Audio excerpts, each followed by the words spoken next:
The date is February 13th, 1996. The survivor's name is Mr. Nathan Leipziger, Leipciger. At birth it was Leipziger. I am the interviewer. My name is Richard Bassett, Bassett. We are in Toronto, Canada, and the interview will be held in English. The date is February 13th, 1996. The survivor's name is Mr. Nathan Leipziger. I am the interviewer. My name is Richard Bassett, Bassett. We are in Toronto, Canada, and the interview will be held in English. What is your name, please? Nate Leipziger. Could you spell Leipziger? Leipciger. And was that your spelling at birth? No, that was my, I've assumed that name when I came to Canada. My name is spelled Leipziger. How old are you now? I'm 68. Where were you born, Mr. Leipziger? Chorzów. Could you spell that? C-Z-O-R-Z-O-W. Where is Chorzów? It's in Silesia. It's in Upper Silesia, not far from the town of Katowice. And what was your actual date of birth? The 28th of February, 1928. What was your father's name? Jacob Leipziger. He didn't have a middle name. When was he born? He was born in 1902 in Częstochowa. Did he survive the war? Yes. And what was his occupation? He was a merchant and also a tailor. He studied, he wanted to come to Canada as a young man, so he became a tailor because his brother in Canada was a tailor. Did he have a shop? No, he never practiced tailoring in Europe. Where was your mother born? What was her name? My mother was born 1900, January the 15th, and she was born in Sosnowiec. What was her name? Leah, Fego Leah. And her family Maiden name? name was Percik. Could you spell that? P-E-R-C-I-K. Did you have any brothers or sisters? Yes, sister, Blima. She was born on January 25, 1925. Did she survive the war? No. Can you tell me about it? How she died? Well, she was on our deportation from the Schrodula ghetto. We were deported to Auschwitz. And when we arrived in Auschwitz, she was with my mother. They were sent to the women's camp in Auschwitz. And on Yom Kippur of 1943, they emptied the camp, the women's camp, and they sent some thousands of women to the gas chamber. And from information that I had after the war, she was sent to the gas chamber on that day. How did you get this information? That I got that after the war, when I went back to Poland in 1945. I met some people who were with her in Auschwitz, and they remembered that she was in camp with them, and then she just disappeared. So the only way she could have disappeared, she was not sent to a transport to Germany to work. So they must have sent them to Auschwitz, to the gas chamber. As a matter of fact, I remember the day because it was Yom Kippur, and they kept us all inside the barracks. I was at that time in the Durchgangslager, which is the transition camp, the temporary camp, and it was right on the route of the trucks that went from the women's camp, past our camp, into the crematoria, to the gas chambers. And they had women naked on trucks, and they were screaming and yelling, and they knew what was happening by that time. Once you were in Auschwitz, you knew what the purpose of Auschwitz was. And once they took you naked on a truck, you knew what's going to happen. There was no questions in their mind as to what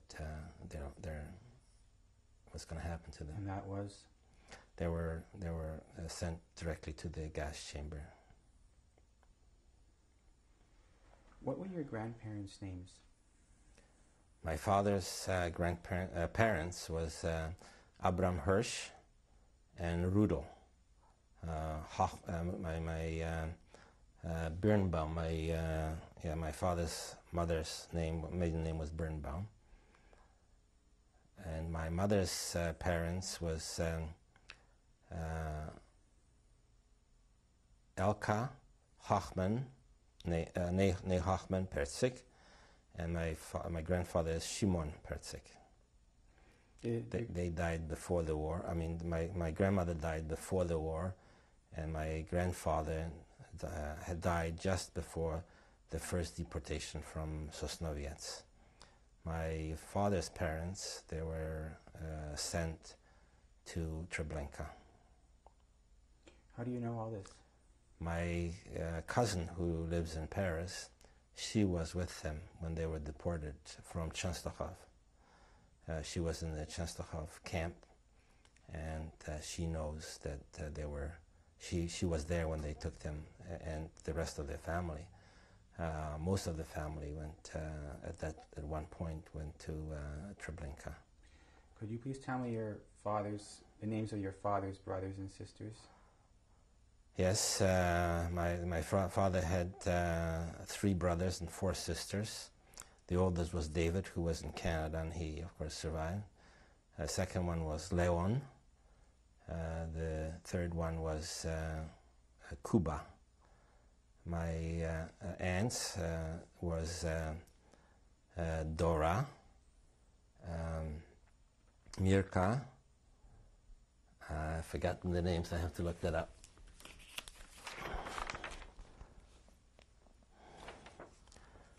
Fela and Rivka. Rivka was the youngest. They all had children, 2 or 3 children each.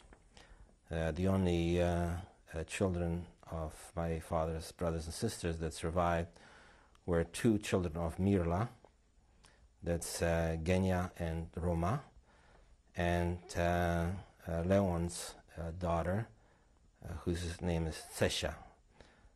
Genia and Roma survived, and they lived in France, Paris, and Tsesha lives in Israel, and they all now have families. And how much of your mother's and father's family actually lived in Chorzów? There was a very small group of us, because most of my family, my mother's family comes from Lodz, so most of my aunts and uncles lived in Lodz from my mother's family. My father's family comes from Częstochow, and most of them lived in Częstochow. Now, 2 sisters, Dora and Mirla, lived in Chorzów together with Leon and Kuba. So that was the family, my cousins that I knew, that we played together, we got together on holidays, etc. My mother's family, she had 2 sisters, Ruzha and Zosia, and they lived also in Chorzów, as did my maternal parents. My father's parents lived in Częstochow, and they were very religious, and they were pusherid, and I mean, very, very fine people. Did you ever go to Częstochow or to Lodz? Yes. Before the war, actually, when the Nazis occupied Poland, we were in Lodz. My father was military age, so he was notified that he will be drafted. So he stayed in Chorzów, which was right on the border, 6 kilometers from the German border. And he sent us to Lodz, which was further in, to my mother's family. And when the Nazis bombed the city, they bombed Lodz very badly. And we were hiding in bunkers and basements. And then the occupation came. Actually, they occupied Lodz before they occupied Chorzów, because they went around Silesia. They didn't want to destroy any of the land that they eventually annexed. Before the war, do you remember as a little boy going to visit on Yom Tovim or any time to Lodz or to Chancellor? No, this was my first time that I went to Lodz, and I met my family there, but I went to many times as a child. Lodz was quite far away from Chorzów, but Częstochowa was a couple hours by train, and we used to go to bar mitzvahs and weddings and family affairs and just to visit my grandparents. And my grandparents only spoke Yiddish, so I had to learn Yiddish and write letters to them in Yiddish. So tell me about your home life. What was the language that you spoke at home? Well, living in Chorzów, we had three languages. I had German, which was a lot of people in the town spoke German. Most of the kids that I associated with were non-Jews. We lived. Chorzów had a very small Jewish population. Had one synagogue and one shtibel, and I would say that there were maybe 500 families, maybe between 300 and 500 families in Chorzów. So it was a Jewish family. So there was a small community. The town was most likely, I don't know exactly, but I would say somewhere between 50 and 100,000 people. It was a very industrial and dirty town, a lot of coal mines and smelters. And we went to school. I went to school. We went to a Jewish school, which was formed by the Jewish community. And it was, we were taught in Polish, and the rabbi used to come and teach us, I don't remember, whether it was twice or three times a week that he came and taught us Bible. And then, of course, you had to go to Heder, which was separate. And it was an equal but separate school, except, so there was only six grades. After the 6th grades, like my sister went to gymnasium, and then there was already a Polish school. And that's where the difficulties arose, because now she had non-Jewish teachers, and there was discrimination, and she always complained that her marks weren't given to her as she deserved because of this teacher or that teacher. So these stories became very, very troublesome to me, even as a child, as they were troublesome to the whole family. I was at the time of the war, 1939. I finished grade 4, and my father was on the road. He was selling merchandise to farmers and people in the mining communities. And we lived a very simple life, as Jews live all over the world. Where did you actually live? What was the address? It was 8 Radena. It was a street not far from a beautiful park where we spent a lot of time. And it was a mining town, so most of my neighbors were children of miners.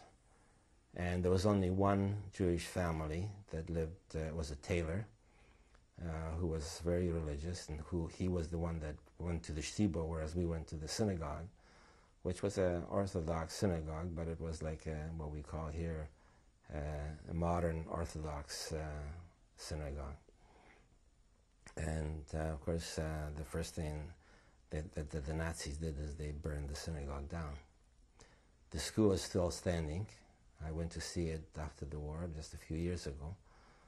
And as a matter of fact, I took my family just this year back to Poland.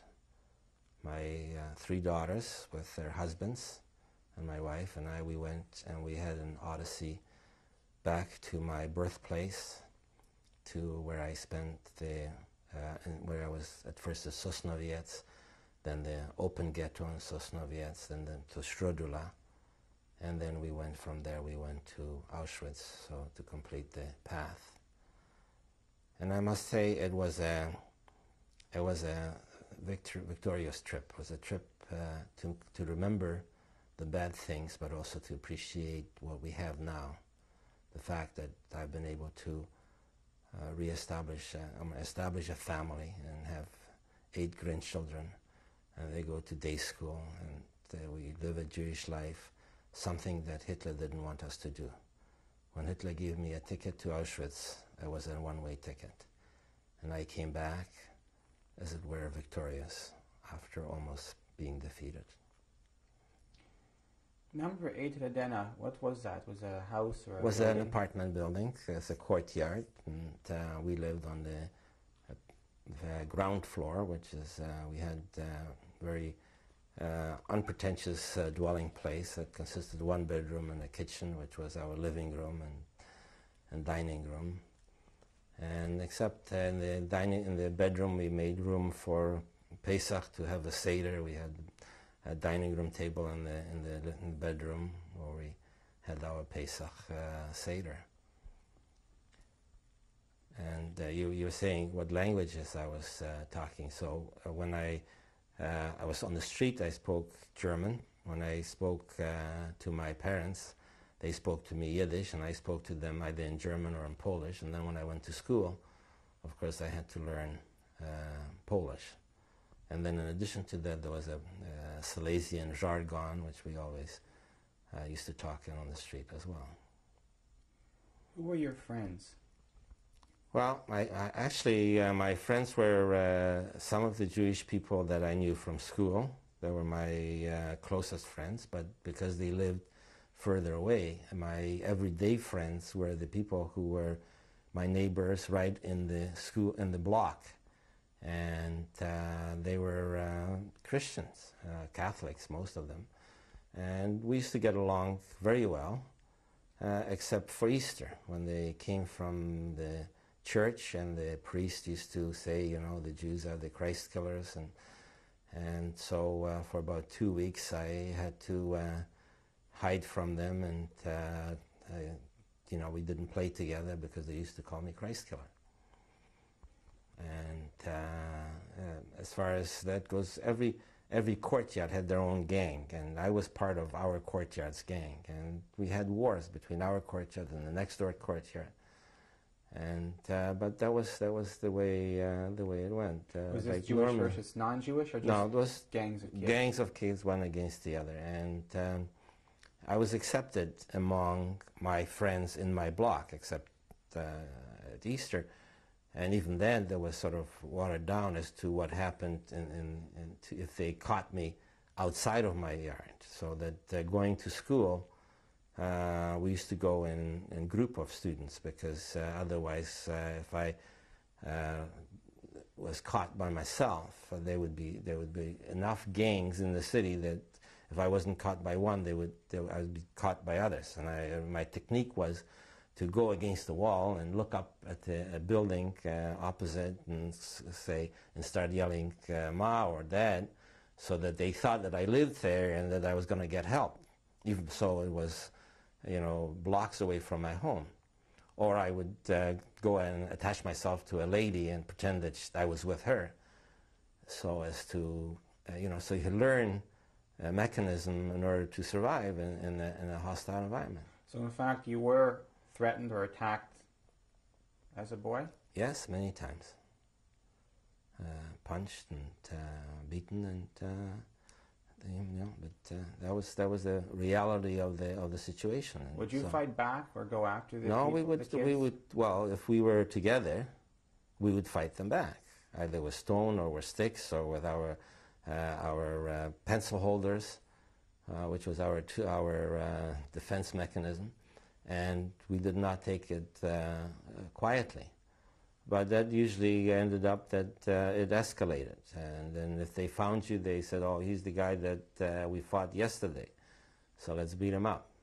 And so that's how it went. Was this just because it was an alternate gang, or was this cases where because you were Jewish? Well, this happened mainly happened in 1930. Like the ones I remember, you know, it's already in 1938, beginning of 39.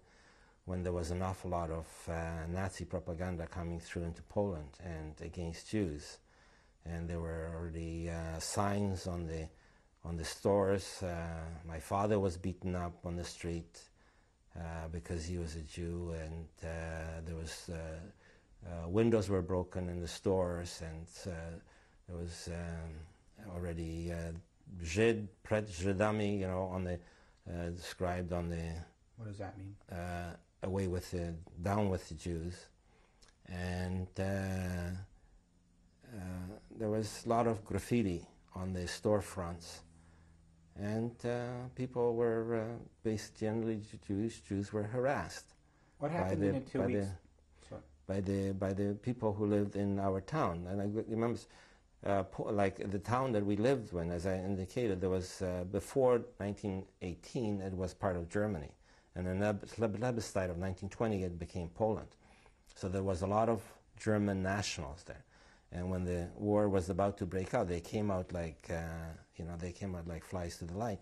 And so a lot of, and the Poles themselves were, there was a lot of anti-Semitic and fascist Poles that helped in this regard. I mean, there were a lot of good Poles, but there were many that participated in the anti-Semitic riots.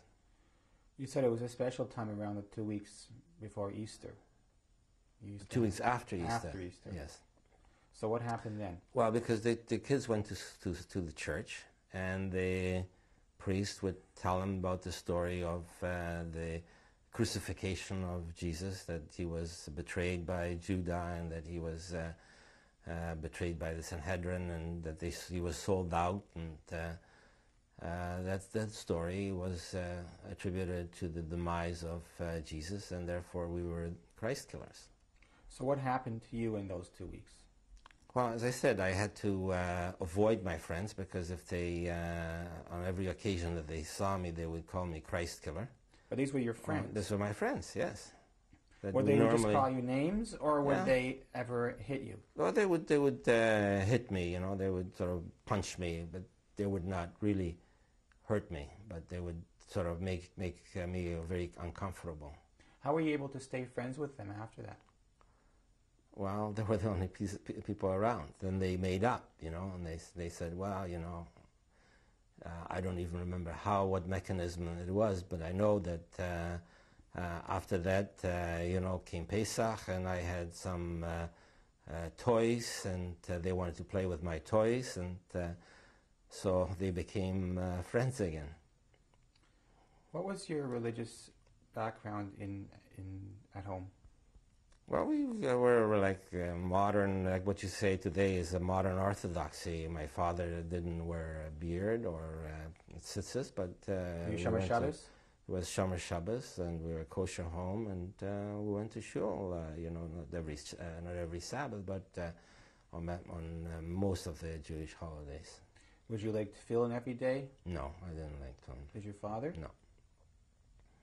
No, I know my grandfather did, but on my father's side, but not on my mother's side. What were your parents like? Well, they're very loving people. My father was very stern, and I was frightened of him. He didn't spare the rod to spoil me, and my mother spoiled me. And my father had a very good relationship with my sister, whereas I had a very good relationship with my mother.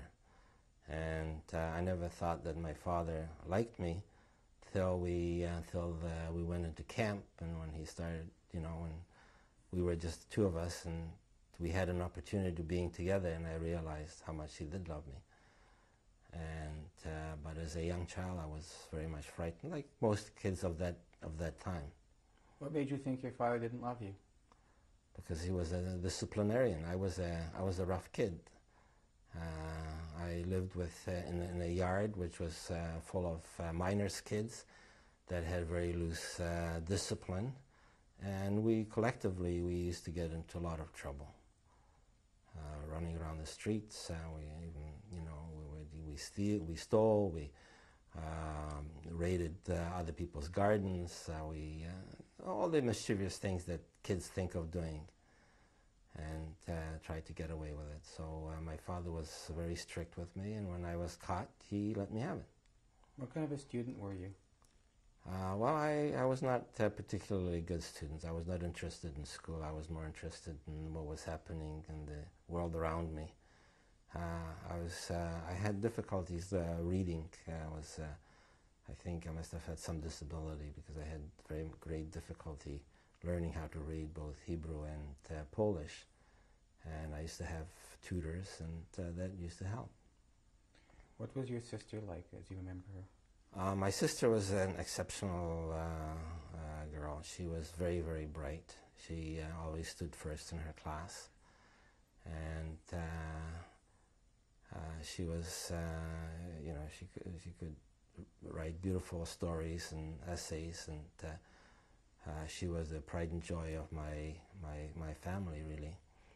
And she learned French and Latin, and as a matter of fact, during the war years when we didn't go to school, she was the one that took kids to teach in order to make some money, and I was one of her students in her class, so I benefited from her brilliance. What was her personality like? She was very kind. We were very good friends. The only time she didn't want me around is when she went out with boys. And other than that, the typical sibling situation. We fought, we had our fights, but we also had our good times together. What are some of the favorite dishes you remember your mother preparing? Well, I used to like to watch my mother cook. She was an excellent cook, and I used to help her in the kitchen, make challah and fish, gefilte fish and carp, and well, she was an excellent baker, and she always used to let me help her bake. So it was the normal dishes. Potato salad was a specialty with salami and eggs and cakes and all of the things that everybody likes. Nobody likes flunken. I didn't like flunken either. We liked chicken, and we didn't like porridge. We didn't like grishek, which is farina or cereals. And so that's I had not a very wealthy background, but it was a very warm and very loving background. What's one of your fondest memories from home? Well, my fondest memories, I think, it's usually Pesach.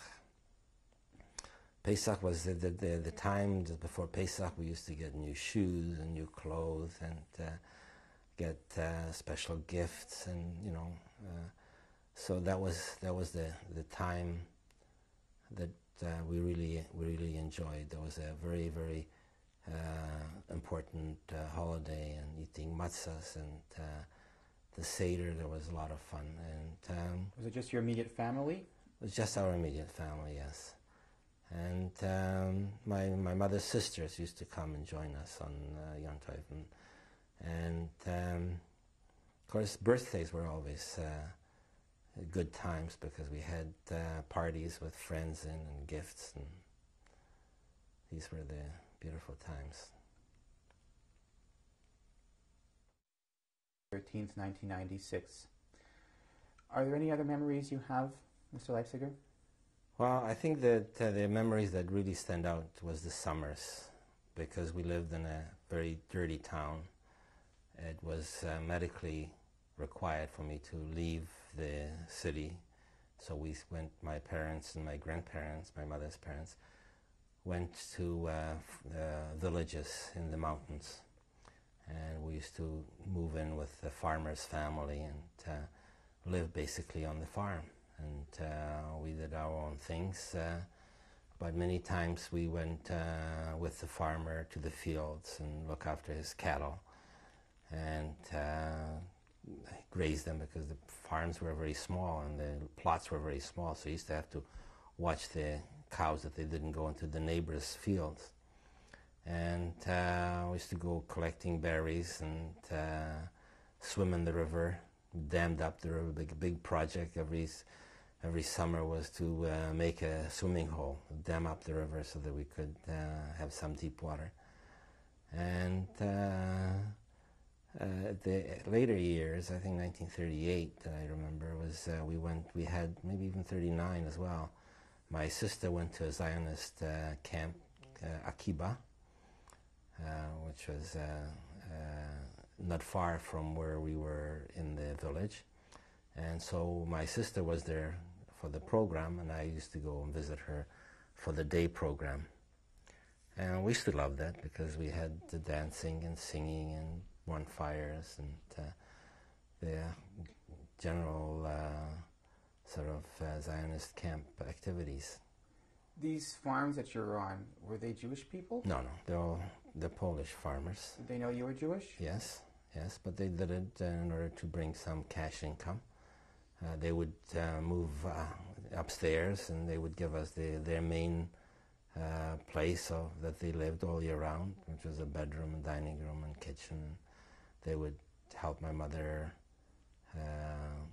with the cleaning. And did you have kosher food there? Yeah, we had kosher food, and we used to have.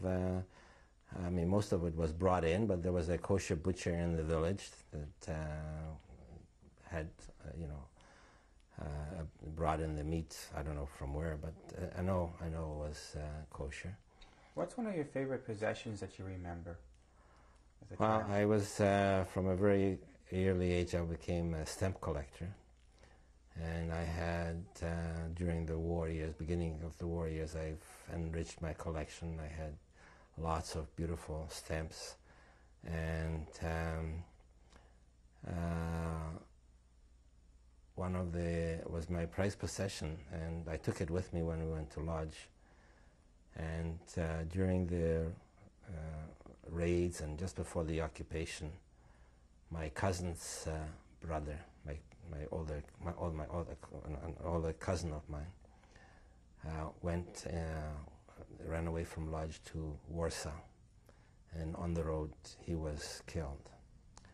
And the news came back that he died, and my cousin, who was my age, was very distraught. And we were all distraught, of course, but he took it very, very hard, and I wanted to cheer him up, and I know that he always envied my stamp collection, so I gave him my stamp collection. And then I started a new one. What was Chojev like as far as Jewish life was concerned? Organizations, papers? Well, there was. I don't know very much about. Only from what I've heard. Like I remember that in 1938, when the Germans threw out all the Jews, the Polish Jews, a lot of the Germans came to our town, and Jewish families through Wiesel used to organize to get apartments, get furniture and clothing, and to absorb the people that came in. I also know that the Jewish community ran the school, and there were charity balls, and some of the pictures that I have, there was Purim balls that I have a picture of my sister in a costume as a queen, and so that was the type of life that we had. My parents had mainly Jewish friends, and we used to go together, to their house, and they came to our house and played with their friends, with their children. Did you believe in God? Yes, at that time I certainly did believe in God. My image of God was that of a 11-year-old boy that read Genesis and Exodus, and that was my understanding of God. You say you did then, so you don't now? I do now, but there was a time when I didn't. When did you not believe in God? I was very angry at God after the war, when we found out what really happened. for somehow or another, during the war, I did when I was in the camps, and I remember I prayed to God. I prayed to Him in English, in Polish, and I know my father davened at this machine where he worked 3 times a day. And you know, most people believed in God. Even in Auschwitz, when they were deporting those women, the men were standing between the bunks and they were having Yom Kippur services by heart, from memory, as we did not have books or siddurim. How were you able to reconcile after the war and start to believe again? Well, I came to the conclusion that it wasn't God that destroyed 6 million Jews, it was man. It was a struggle between man and man.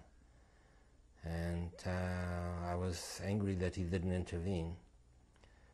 And it's difficult to know why He didn't, but I realized that what happened was the inhumanity of man to man. And by blaming God, I was letting the Nazis off the hook, so to speak. And I don't think that they were a tool of a divine will. I feel that they were pursuing their own interest, and that's basically what it was. They needed a scapegoat. They had a ready-made enemy among them, which they could organize themselves around and fight a very effective fight. And I think the prejudice was there, which was there for 2,000 years through the Christian teachings, and the climate was ripe. Jews in Germany had attained a certain amount of establishment status. They became wealthy and they lived a good life, and it was in the eyes of a lot of Germans who did not have jobs, who were very poor, and especially in the 1930s, where runaway inflation, and Jews lived a good life. And there's a guy that came and started agitating that it is the Jews' fault that is destroying Germany. So it was,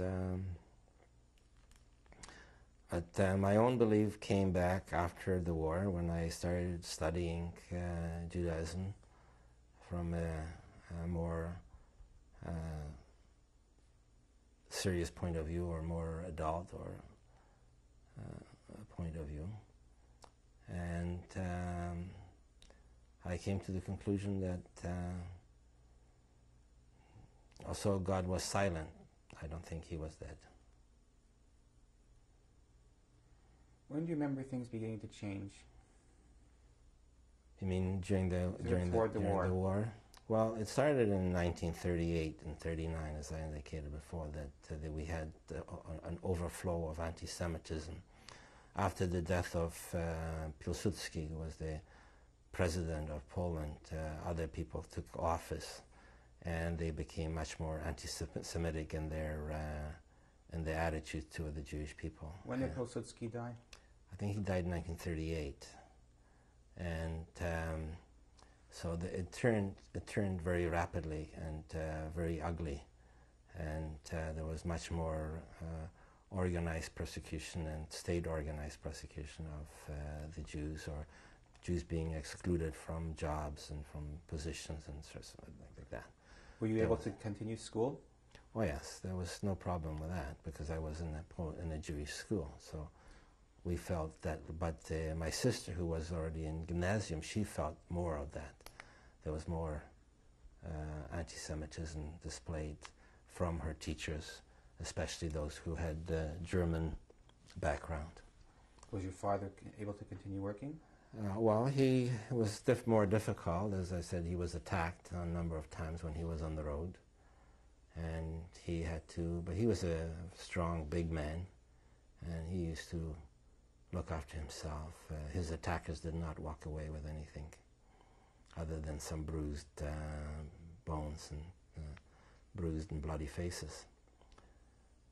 And then came the war. Of course, as children, we were very much afraid of the war because the old-timers who were there in the First World War used to tell us stories of what the next war is going to be, how the gas is going to be used. And when we were in Lodz, we always carried tampons, which we soaked in a certain solution to counteract the possibility of gas. Of course, nothing like that ever happened, but the fear of gas was always there. You had said that you were in Lodz when the war actually broke out? That's right. Well, no, that's right. What do you remember of the day that the war actually broke out? Well, it was, I guess, general hysteria. It was just before the war. Everybody was starting to go in the stores and buy everything that they could possibly buy, and the shortage became almost instant because everybody started hoarding whatever they could buy. And so you knew that it was imminent? Oh yes, and then of course the first thing that happened immediately, almost the first day of the war, Lodz was bombed. What day was that? That was the 1st of September or 2nd of September. Of 39? Of 39. And most of the bombs were incendiary bombs, so that a lot of the buildings became infernos. And we used to sit for hours in bunkers and basements while the buildings were shaking, and we never knew whether it was going to be a direct hit or not. The sounds, were terrible, and as an 11-year-old child, I was very much affected by it. And then it didn't take very long when the Nazis occupied. And the first encounter, the first when they marched in, we all ran into the streets to see this fantastic army march in, and they were very impressive with the shining boots and shining tanks and armored carriers, and were fascinating to see them come through. It was a real war machinery. And only about 2 or 3 days later, we lived in a courtyard. They came in and they went into the Stiebel and they got all the Jews out from their prayer with their prayer shawls on. And if it was during the week, they most likely had they did have their tefillin on, and they were starting to come and photograph these archaic peoples and make fun. They would cut their beards off. Did you actually see this? Yes. They would take the men and ask them to take the talisim and dance on them all the time with guns pointing at them, and camera crews filming it. Did you ever see any Jews resist or refuse to dance or refuse their orders? No, I must say that we were very much frightened. These was mainly old Jews that they went after. And the young people they took and they very quickly organized into work parties, and they deported most of the young people very, very quickly. My father was deported when I came back from Lodz in October, on October the 16th, 1939. They went to the Jewish community in Chorzów, and they told them that they must, all the men between the ages of 16 and 45 or 50 must come to a certain place to go to be sent to labor, to come with winter clothes and picks and shovels, and that they're going to go and go to some work camp. And my father, of course, went and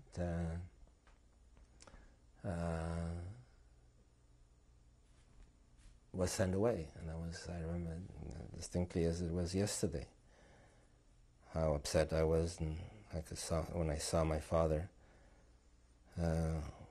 being taken away on a truck, and I didn't think that I'll see him again. And he was gone for many months before he came back. So you're saying in October your parents and your sister went back to Chorzów? My grandfather, yes, my grandfather, my mother, my sister and I, we went from Lodz We had permission to go by train back to Chorzów. But even then, even so, we had permission to go.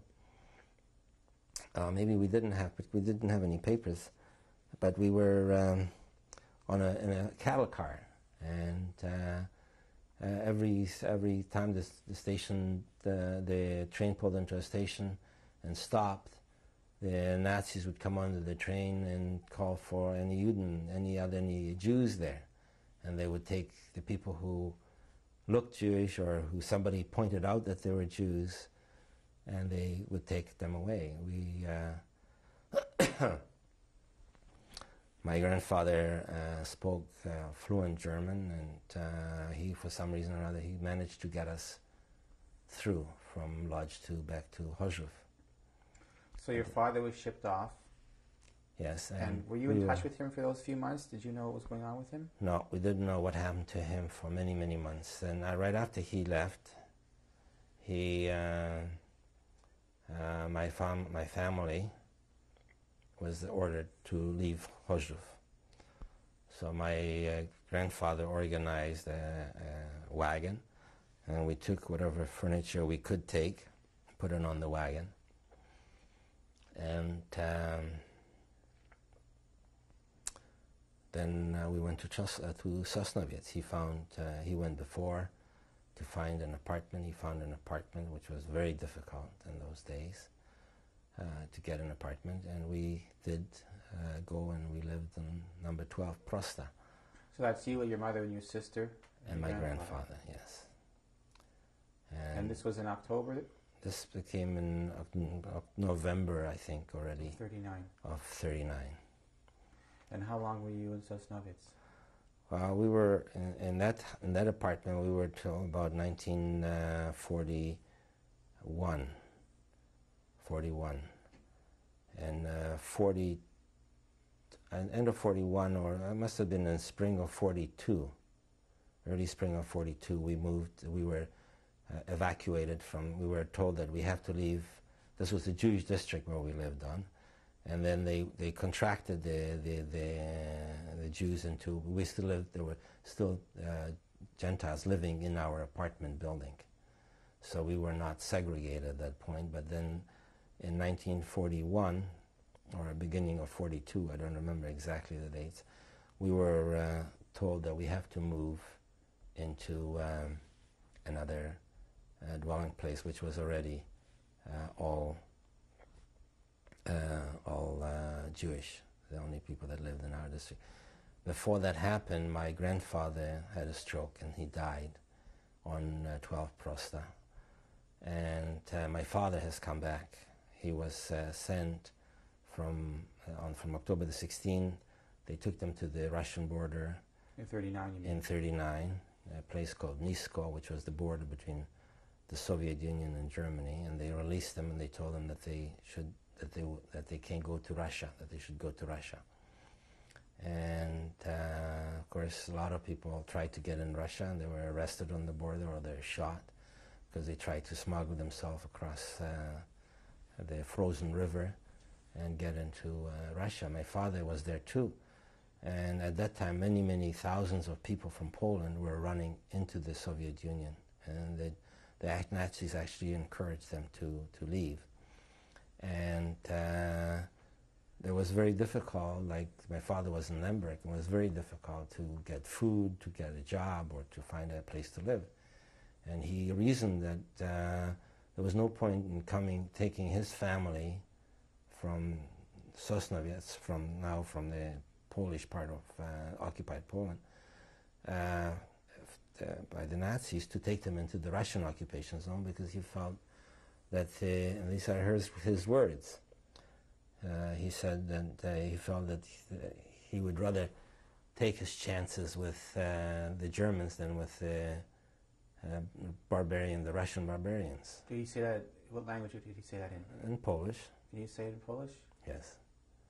And that he felt that, or I don't remember, it may have been Yiddish, the two languages were interchangeable. So. Can you say roughly what he said? In Yiddish? In Polish or in Yiddish, yeah. No, I don't think so. But he said that he lived in Germany since 1916 or 1918.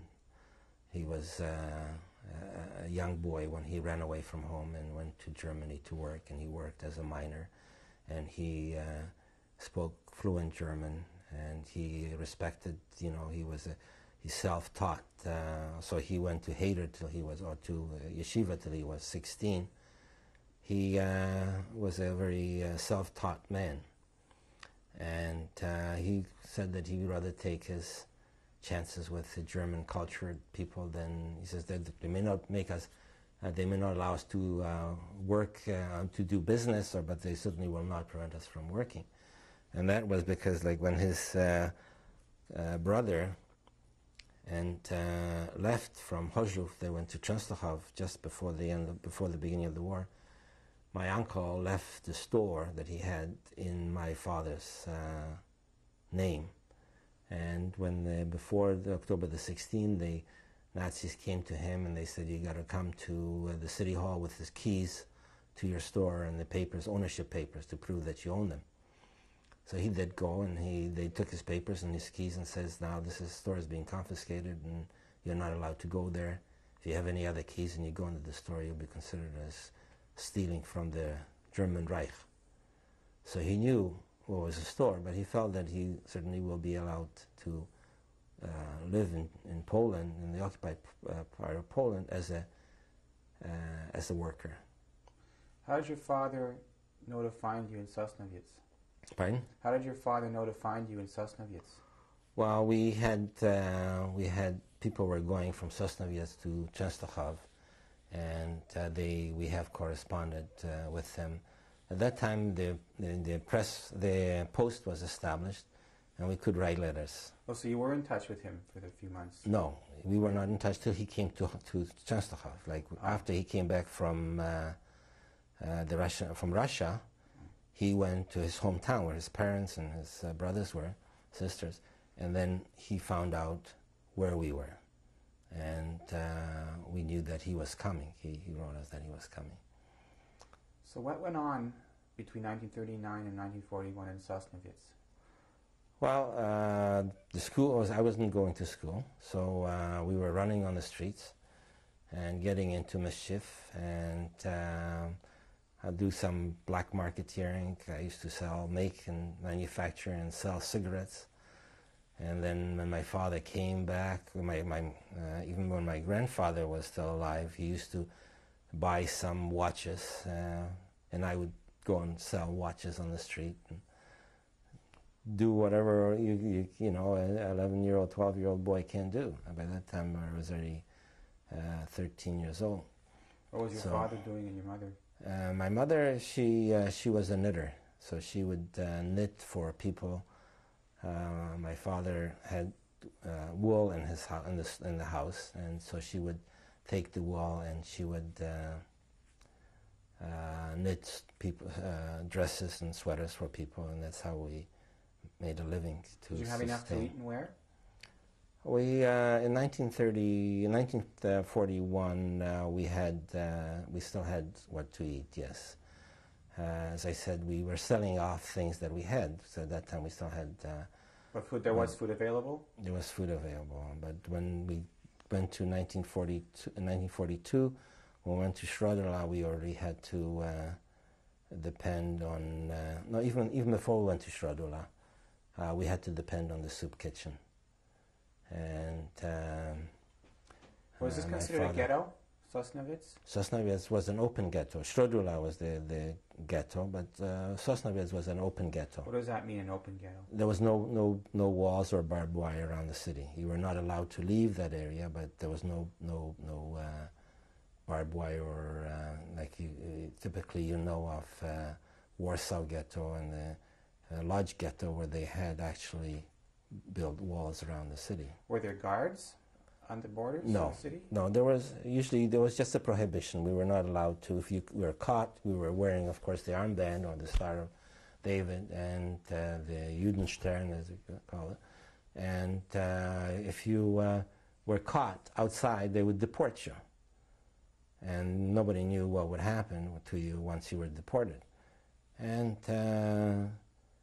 there were not that I remember that there were any shooting or anything of that nature going on in Częstochow, in Sosnowiec at that time. Describe the star of the band. What arm was it on? Where was it? What did it look like? Well, there were two at first we had the, I don't remember which one was first. I think the Star of David was the first one, that we were a yellow star with Jude on it, which means Jew. And we wore it on the left side. And I don't remember whether it was later or earlier that we wore white bands with a blue Star of David. I think that the band came first, and then the Star of David. Was anybody ever able to take off the band, or just Yes. not wear that shirt? Yeah, And then try to leave? Yeah, they did. A lot of people did, and if they were caught, they would be either interrogated or beaten. I remember one of my neighbors was almost killed by being caught outside the area where he's supposed to be, and he was accused of smuggling or being a black marketeer, and they almost killed him. They certainly made him a cripple, and that was about the only thing that we heard. There was a lady, a German woman that came from Germany, a Jewish woman whose husband was taken from her and sent to a camp or even murdered. And when the Nazis came to get her, instead of going with them, she went and she jumped out the window, and she of course killed herself. But that was if the Nazis came for you, if the Gestapo came for you, your life was pretty well over. Whether they interrogated you or they thought that you had some information, and so we knew we were living in a very hostile environment, and people generally did not take it lightly to go outside of the boundaries or to take off the Star of David. So there were Nazis present. Oh yes, of course. Do you remember any of the names of any of the officers? No. No, there was Polish police that was sort of traffic cops, but the German soldiers were very, very visible, and the Gestapo was very visible on all the main streets, and patrols going through in the evenings. And did any of the officers ever start up with the women? not that I know. I'm sure that happened. I heard about it, but I don't know of first-hand knowledge. So in 1941, you went to Szwadula? In 1942 we went to Szwadula. Yes, 41 we were in the open ghetto.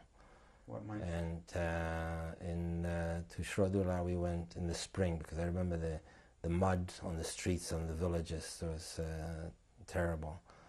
And before that, of course, we had the people from Oświęcim or Auschwitz come to Sosnowiec. A lot of them came to Sosnowiec and Będzin, and we had to absorb them in our district.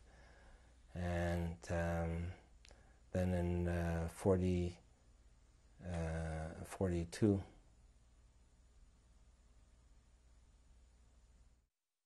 13th, 1996. Mr. Leipziger, before we move on to Szwadula, is there anything else you wanted to add about Sosnowiec? Yes, I think I should talk about what the Nazis did and how they lulled us in a false sense of security and that they would not bother us. Right after my father came back from Russia in 1940, the Jewish community organized itself, and the man who was in charge of the Judenrein was Moniek Marin. And he felt that as long as the Jews cooperate with the Germans, that they will leave them alone. So the first thing they came and they asked, like they asked everywhere else, to give them the silver and the gold and the silver plate and whatever we possessed of value, that we should give it to them. This would appease them. That would leave them they would leave us alone. You said the Judenrat. What was the Judenrat? Judenrat was a Jewish community. Sometimes It was instigated by the Nazis. I think this one was too, and they chose, or somebody chose themselves to become the spokesman for the town of the Jewish community. And they would look after welfare, and they would look after hospitalization, and generally deal as an intermediary between the Nazi regime and the Jewish community. And in our town, in Sosnowiec, Będzin, twin cities, Moniek Marin was very much convinced that he could save a large number of Jews from deportation or from whatever, and provide us with a certain amount of economic stability. So he, I guess the Nazis came to him, they said they need 400 men to go to a work camp in Germany. And Moniek, my father was related through my mother's aunt to Moniek Marin. So it was sort of a loose family connection. And he knew of my father. My father was a big man, strong man. And he said, Jakob, I want you to volunteer to go on this work trip. So he did, and 400 men went with him. And they went to a camp in Germany, which is in Silesia, and they were treated very well. There was an open camp.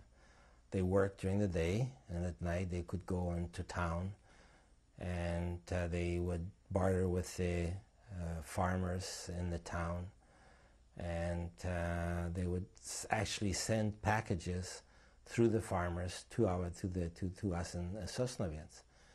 And you know, they were paid money, and so actually our economic situation for the 3 or 4 months that he was away improved. And after the 3 months were up, they came back and they said, you know, that they're going to, he must have been home maybe a week or two, and then there was another decree from the Judenrat that said that they need 2,000 men. Well, my father and all those 400 men were the first ones to volunteer. And they had an oversubscription. They had people that they had to refuse because everybody wanted to go to work. This was the stories that they were bringing back were fantastic.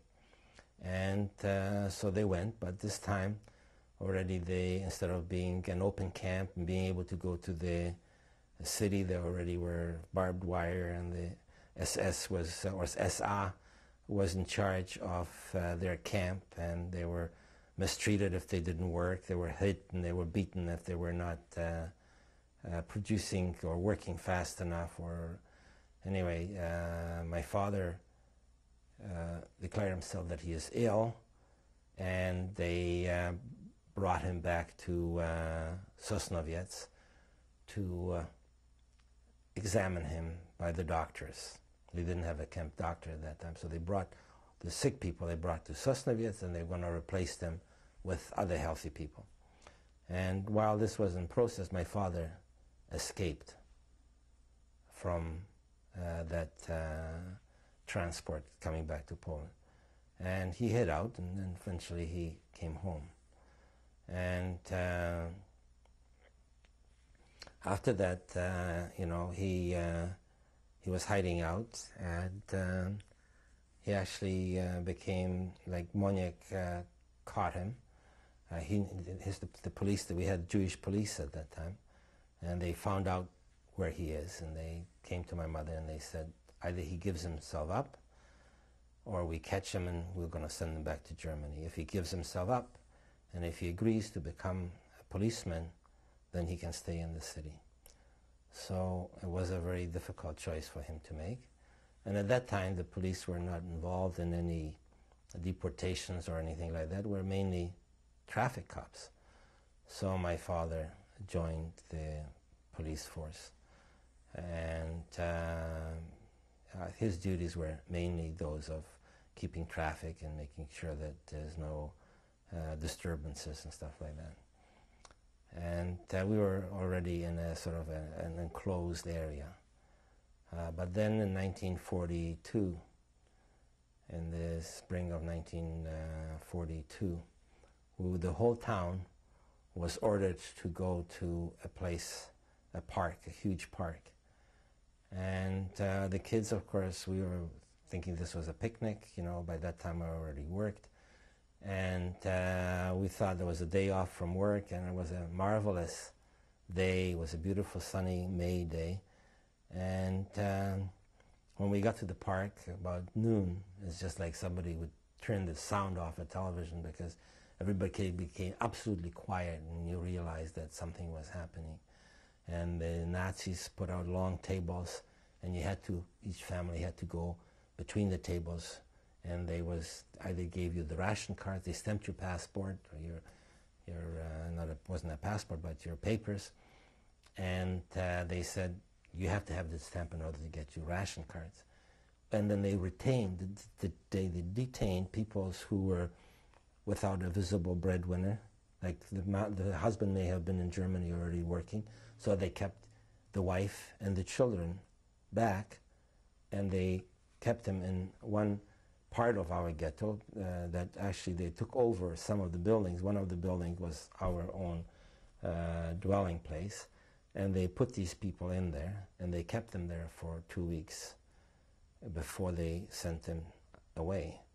And the scenes was very tragic, because they separated families, and everybody tried to get their family out of that group of people. I don't know why they kept them there for so long, but maybe it was Moniak's, Marion's intervention. And as a matter of fact, Moniak's aunt was in that transport, my aunt. And the children went to Moniak, and they asked that he let his mother out. And they came to my father that he should intervene, but he had very little power if Moniak couldn't do it. And Moniak, frankly, said, we have to save the young people. And she was an elderly lady by then. I mean, you know, she must have been in the 50s. That was considered old. And they were deported, I think was in May of 1942. They were deported to Auschwitz. You said that you yourself were working? Yes, I was working as an electrician. That's what saved my life eventually.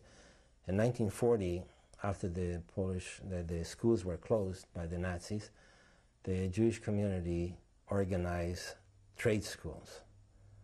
And also I was too young to go to a trade school, because in 1940 I was only 12 years old. I made myself older, and through my mother's intervention, I was accepted into a trade school, and I actually did quite well. I liked that, you know, involving work with hands, and I had no problem studying the theory of electricity or the mathematics, and I really liked it. And so, half-a-year course. After the half-a-year course, I went to work. I went to work for an electrician at first. We did installation in buildings outside of the ghetto. And then after that, I got a job in a shoe factory as an electrician to wire up the place. And then after the place was wired up, they took me on as a stock keeper. And I worked in the stock room. And I learned how to make shoes and cut leather. And so that became a very important aspect of my survival. And then I was already living in Shrodula, you see, and during that process, it must have been in 1942, I think, that we went to Shrodula. And I remember we worked, I worked in the factory, and we had to walk from Shrodula through the city to our workplace, and at night we walked back. And my father must have left the police force before then, because he was working in a company, in a clothing company called Ditzo. And they were making uniforms for the army. And I was working in a shoe factory that was making and repairing miners' shoes. And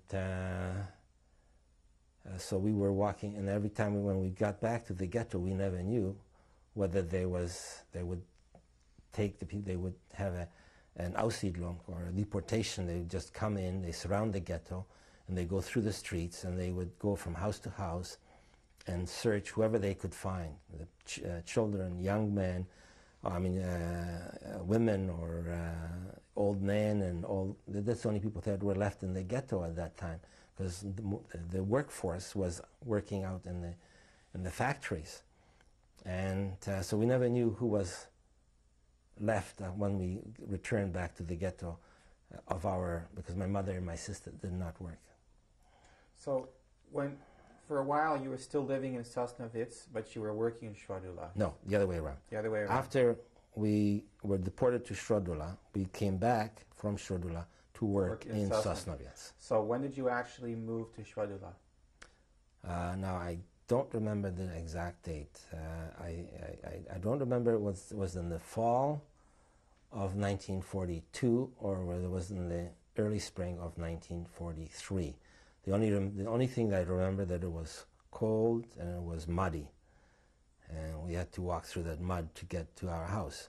So I must imagine it would be in the either very early spring or sometimes during the winter of 1942. How long a walk was it? It was about a half an hour, maybe 3/4 of an hour walk. We walked in one column with the Jewish police guarding us. You had mentioned that Schrodula was a closed ghetto? Schrodula was not. It wasn't barbed wire. There was also not. It was also an open ghetto.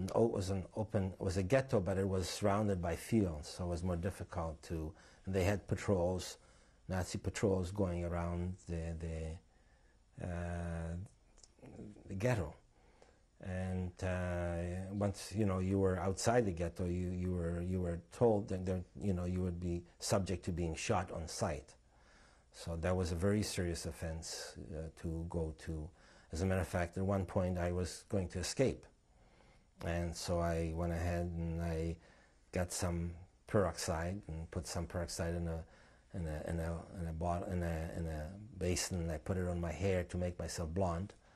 And I was going to escape out of the ghetto with some other guys, and I must have put too much peroxide because my hair became yellow like straw, and it was a feeble attempt. And then of course everybody discouraged us from going, because if they caught you, and there was nowhere to go. That was the biggest problem, that there was nowhere to go. You didn't know if you went to outside of the ghetto, if a Pole that saw you wouldn't denounce you and take you to the Nazis. And if they did, they either send you away or they shot you on sight. So it was very difficult at that point. Did you ever know of anybody who tried to? Yes, there were many people who escaped, especially some of my sister's friends. They were young Zionists, and they banded together and they escaped one at a time. Do you know what happened to them? And I don't know what happened to them. Did you ever actually see anybody get shot? Yes.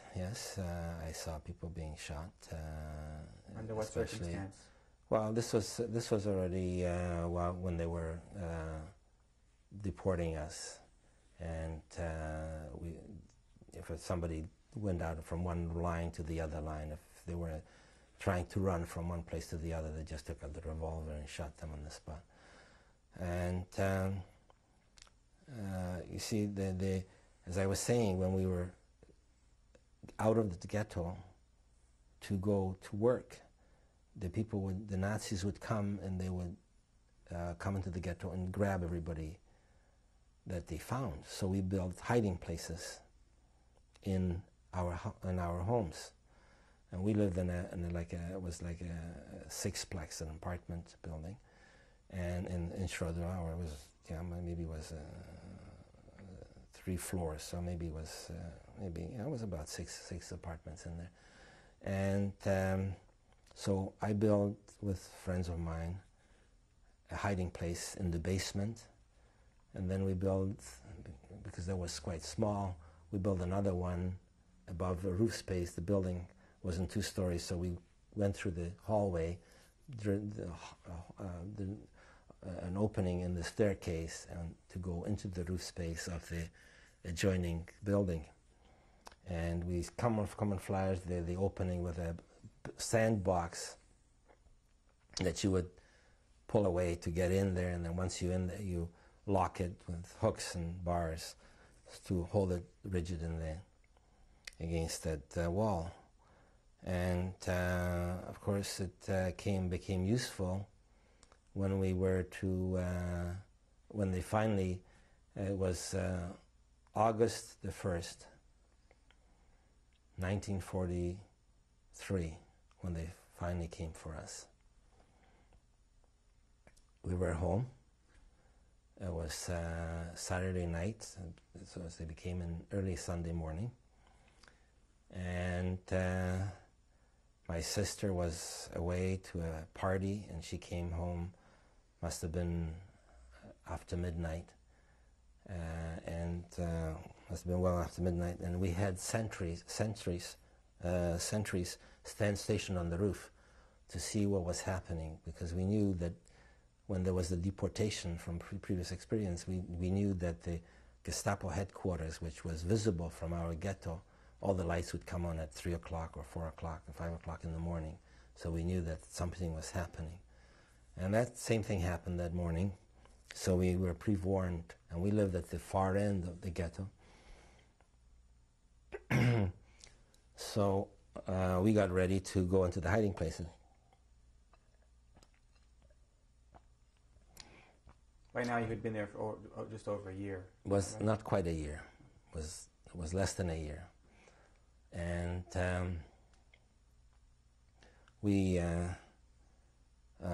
so I was very proud of this hiding place that we had in the basement. But my father says, I'm not going to crawl like a dog to go into that place, because you have to get on all four to get into this hiding place.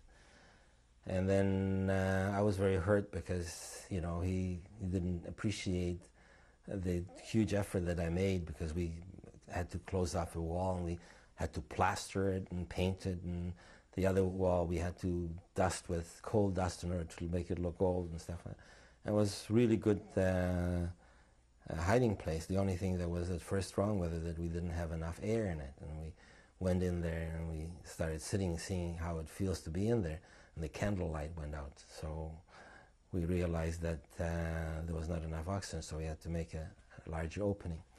But then it became academic, because when we got to when we finally decided to go into the hiding, and we went to the hiding place was full.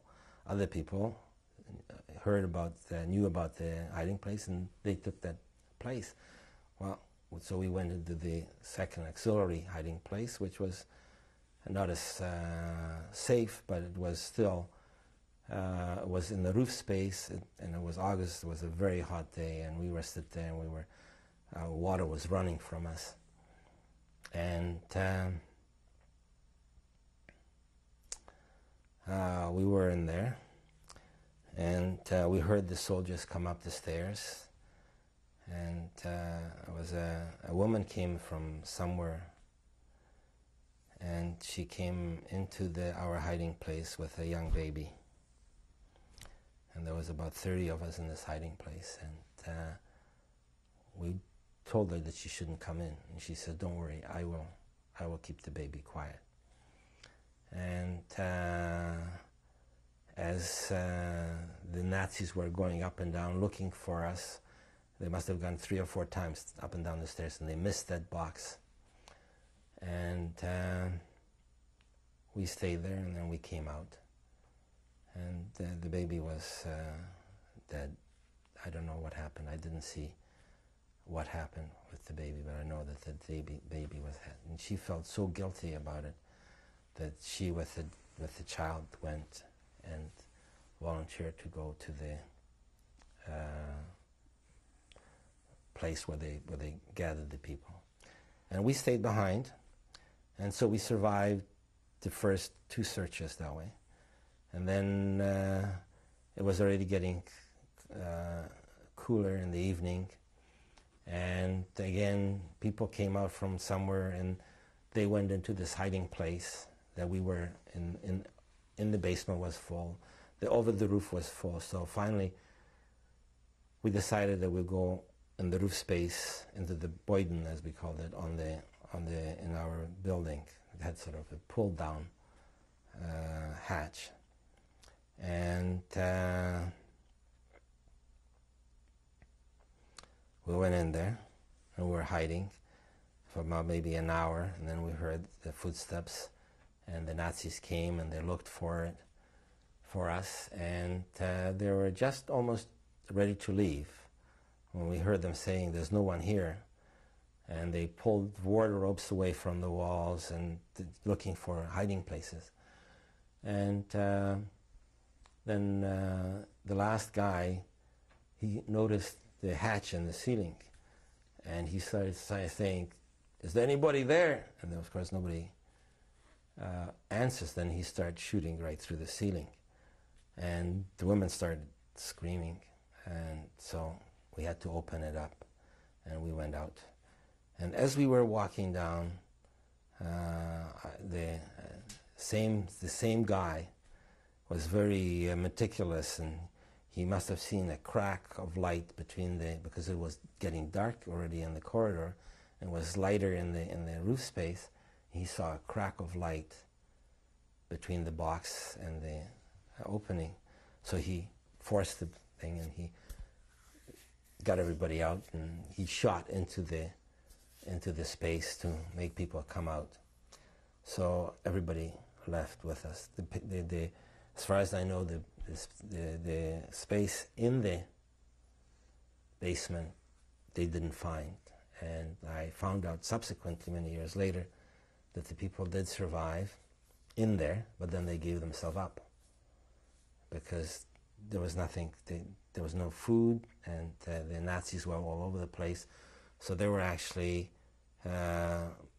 kept there, and they were working and liquidating the ghetto, removing all of the valuables from the ghetto, and etc. What was life like in the few months in Shverdula? Well, as I said, we worked, and I worked in the shoe factory, so I had very good rapport with the son, who was a Volksdeutscher, who was running this plant, was a very rough guy. What's a Volksdeutsche? It was a national German. Like, he was living in Poland, but he was a national German. So they, of course, assumed their heritage and became the overseers. They became the people who looked after, when the Jewish business was taken over, they became the tri-handler, which means the third hand sort of intermediary to run this business, or to confiscate, or to liquidate it. Was there enough food and clothing? There was enough food because we had access to as I said, we had access to the Polish population. So I would steal leather from the factory, or I would bring this guy, his father, the owner's father, who was working with me in the warehouse. He was a real old-timer, and he hated the Nazis. And he used to confide in me, and I would go and get stuff for him. I would buy tobacco for him on the black market, and he would give me leathers, soles, cut soles, so or even top leather or made shoes, and I would take this to the black market and sell it and buy whatever he wanted. He wanted liquor, or the biggest thing was he wanted pipe tobacco, was his biggest desire. So I was making money and being able to buy bread, and we lived from that very well. My father worked as well. He worked in a tailor shop. What were the living conditions like in Shverdula? Well, we had one room, which the four of us lived in. We have two beds, one on either side of the room. And that was the table in between the two beds, and that was our living room, our dining room, and our bedroom. And then we had a commode against one wall, and a washstand, and a curtain. What if someone got sick? Oh, you looked after them. There was I don't think there was hospitals at that time. You just brought the doctor in. The doctors were still around with us. And I don't know what medication there was, but if you were very sick, you died. That was as simple as that. So in 1943, you were deported. Yes, we were deported. As I said, we were found at the end of the day. And so we were marched from Shrodula to another ghetto in Benjin. Tell me who we was. My mother, my father, my sister. And it was a terrible situation because women, children got lost from parents, and they were running around screaming for their mothers. And other women, seeing the child, they would pick them up and carry them. I'm talking about toddlers. Some mothers maybe even abandoned their children. Or I would rather think that they just got lost. And we were marching, and we saw the Poles on the outside of the ghetto. They were, some of them were laughing, so especially the young kids. They were making sport of us. They were saying, "Precz Żydami do Palestyny," away with the Jews to Palestine. And others were weeping because they understood what was happening. And I think by 1943, my parents knew, but I did not, what was happening. Did you know what was going on with any of your family members other than your parents? No, didn't know anything. I knew that my aunts, my mother's aunts, were hiding out as Christians. And one of them got caught, and she wrote her husband, she got married to a Pole, and her husband wrote a letter to my mother that she should look for the papers, the adoption papers of her sister. So that gave away her story as to what to say.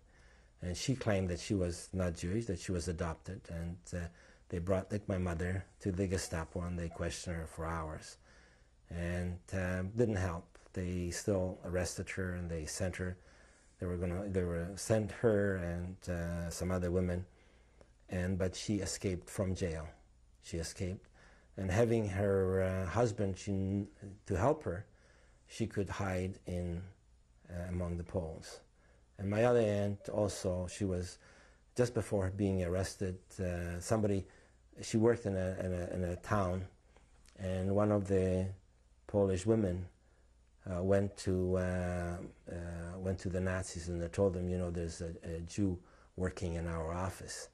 And the director was a Pole, came to my aunt. He says, somebody went ahead and said that there are some Jews working in our office, and I think the Gestapo is going to come and look through everybody's papers. So she understood what that was a very nice warning, and she escaped out of the town and hid, went to another town, and they both survived the war. Mr. Leipziger, I just wanted to ask you a couple more questions about Shrodula before we move on. You were about 15 years old at the time. Did you have an understanding of what was going on? Yes, we had a very good understanding of what was going on. But we heard rumors as that people we know, like for example, in 1942, when they were deporting about 1,500 people from Sosnowiec, we saw how they were treated, how they treated the children, how they put them in the cattle cars. We actually could go and observe that.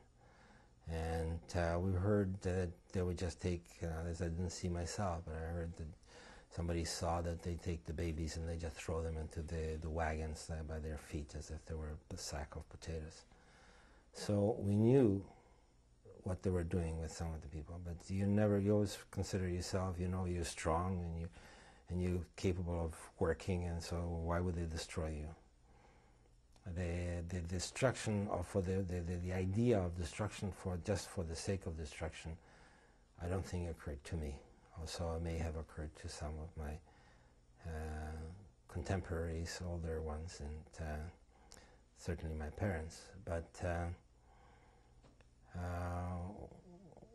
we lived a very precarious type of existence. We knew that you had to live a very narrow and path, that you could not get into trouble, that the minute you got into trouble, there were jailed or deported, or something happened to you and you just disappeared.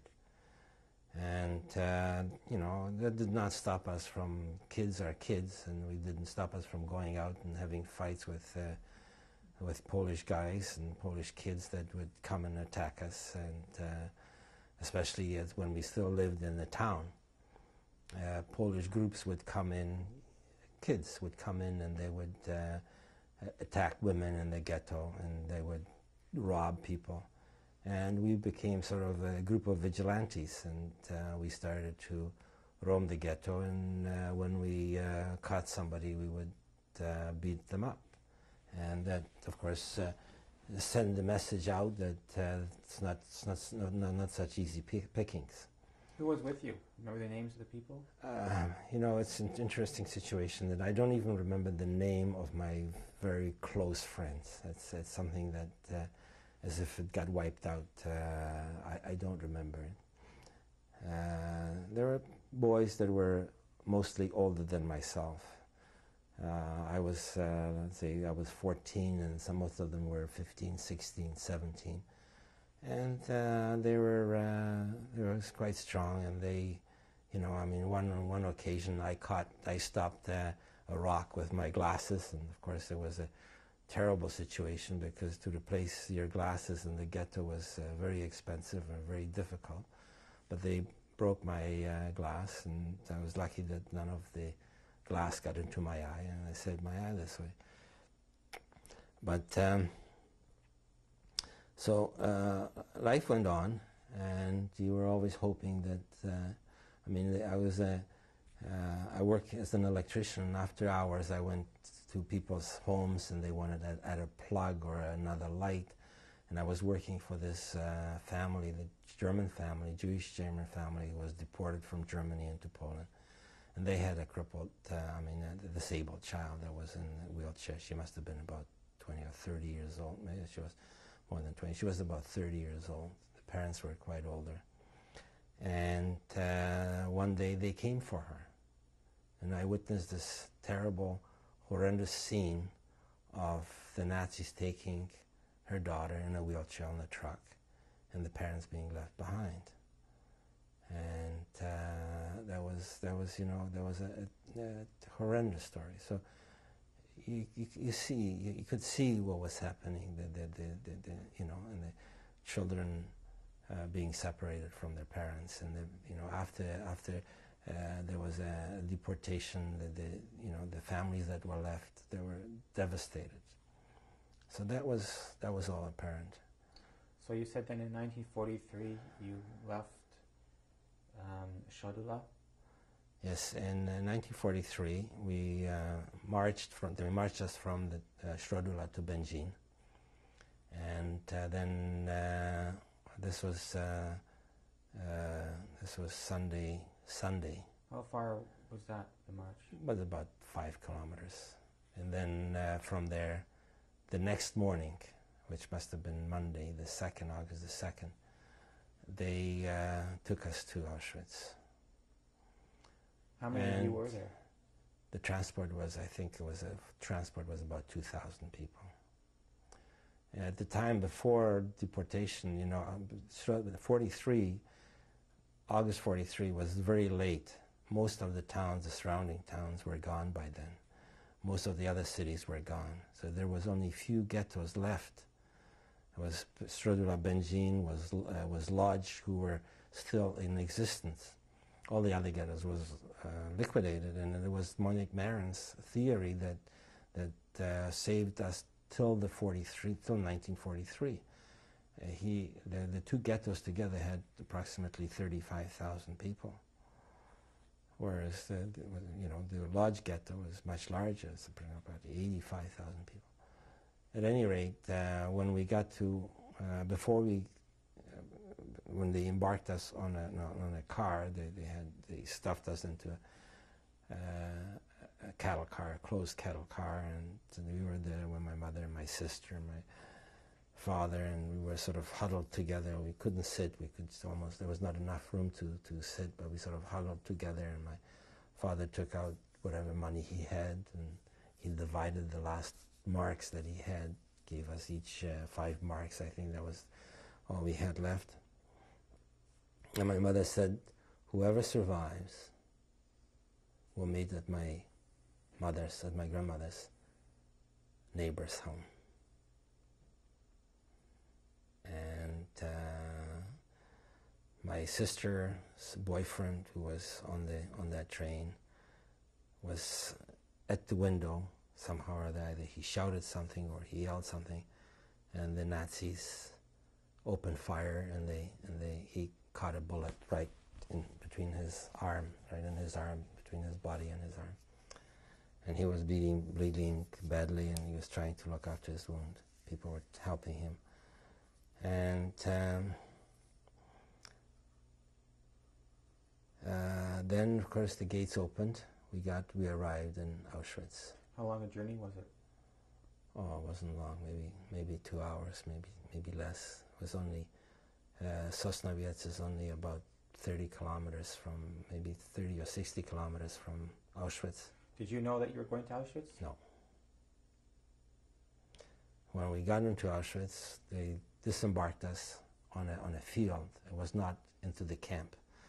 You see the train, the tracks going into the camp. That was done much later. That was done in 1944. When we arrived in Auschwitz, the train stopped outside of the camp. We got off,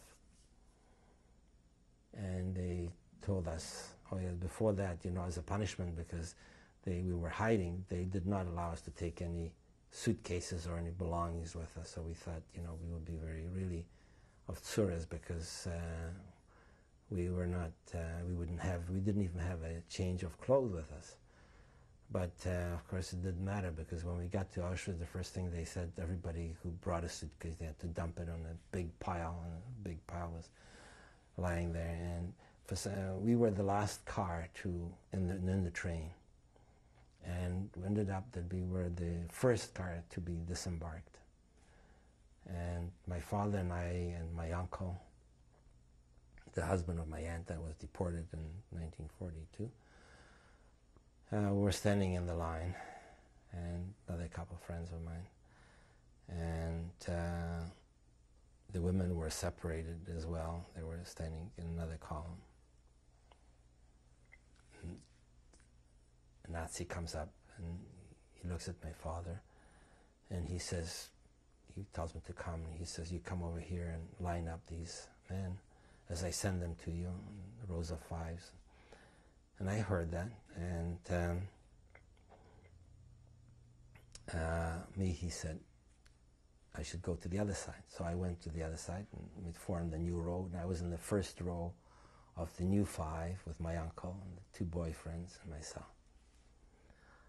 And some other guy, there was 5 of us. And we're sort of standing and waiting, seeing what's happening. I looked at where my mother was, and I could see that she, with my sister, were in the first row of the women's column that was with the young people. And that was a good sign, because I knew that with the young people, that means they're going to be sent to work somewhere. And my father was, of course, with the young people, and I was with the young, boys, but there were no infants, because the young children below 5 or before 4, I don't know, they went with the mother. They were with the mothers in that lineup of the older women, young women with children. And so I figured it out. I remember it was like yesterday. I figured that my father's going to go to Germany. My mother and my sister are going to go to Germany to work, and I'll stay here in this Auschwitz, whatever this camp was. I didn't know the name of it, but whatever we were, I was going to stay there. And I said, I was an electrician. I can earn my keep. I could do anything that they wanted me to do. And then just as we do that, my father's calling me.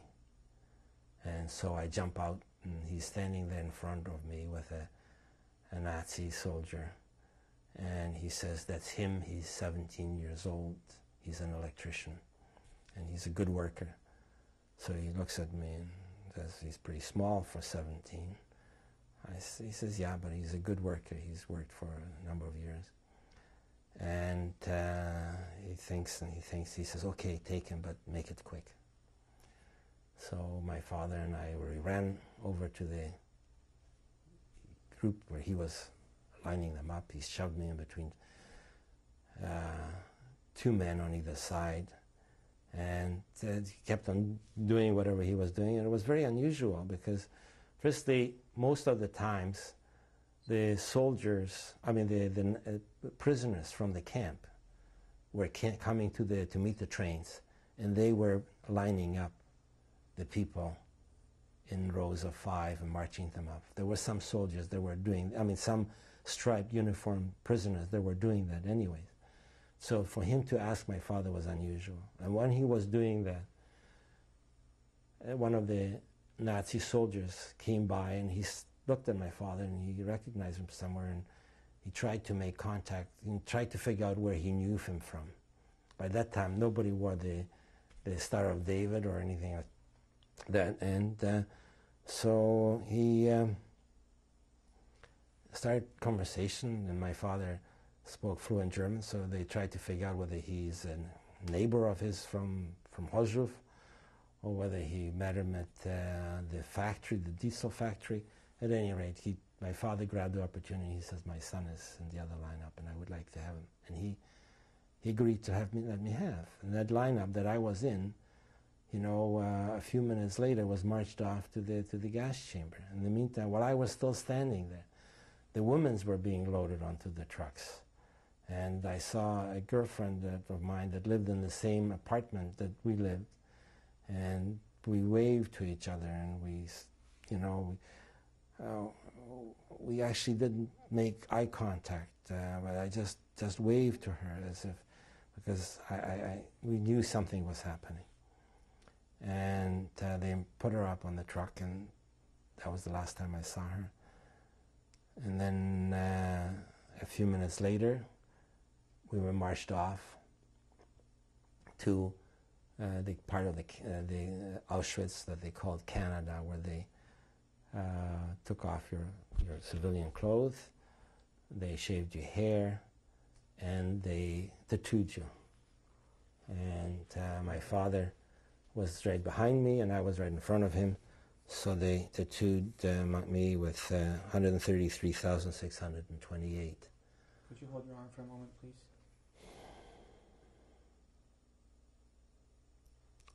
So we became prisoners of Camp Auschwitz. Right after we were tattooed.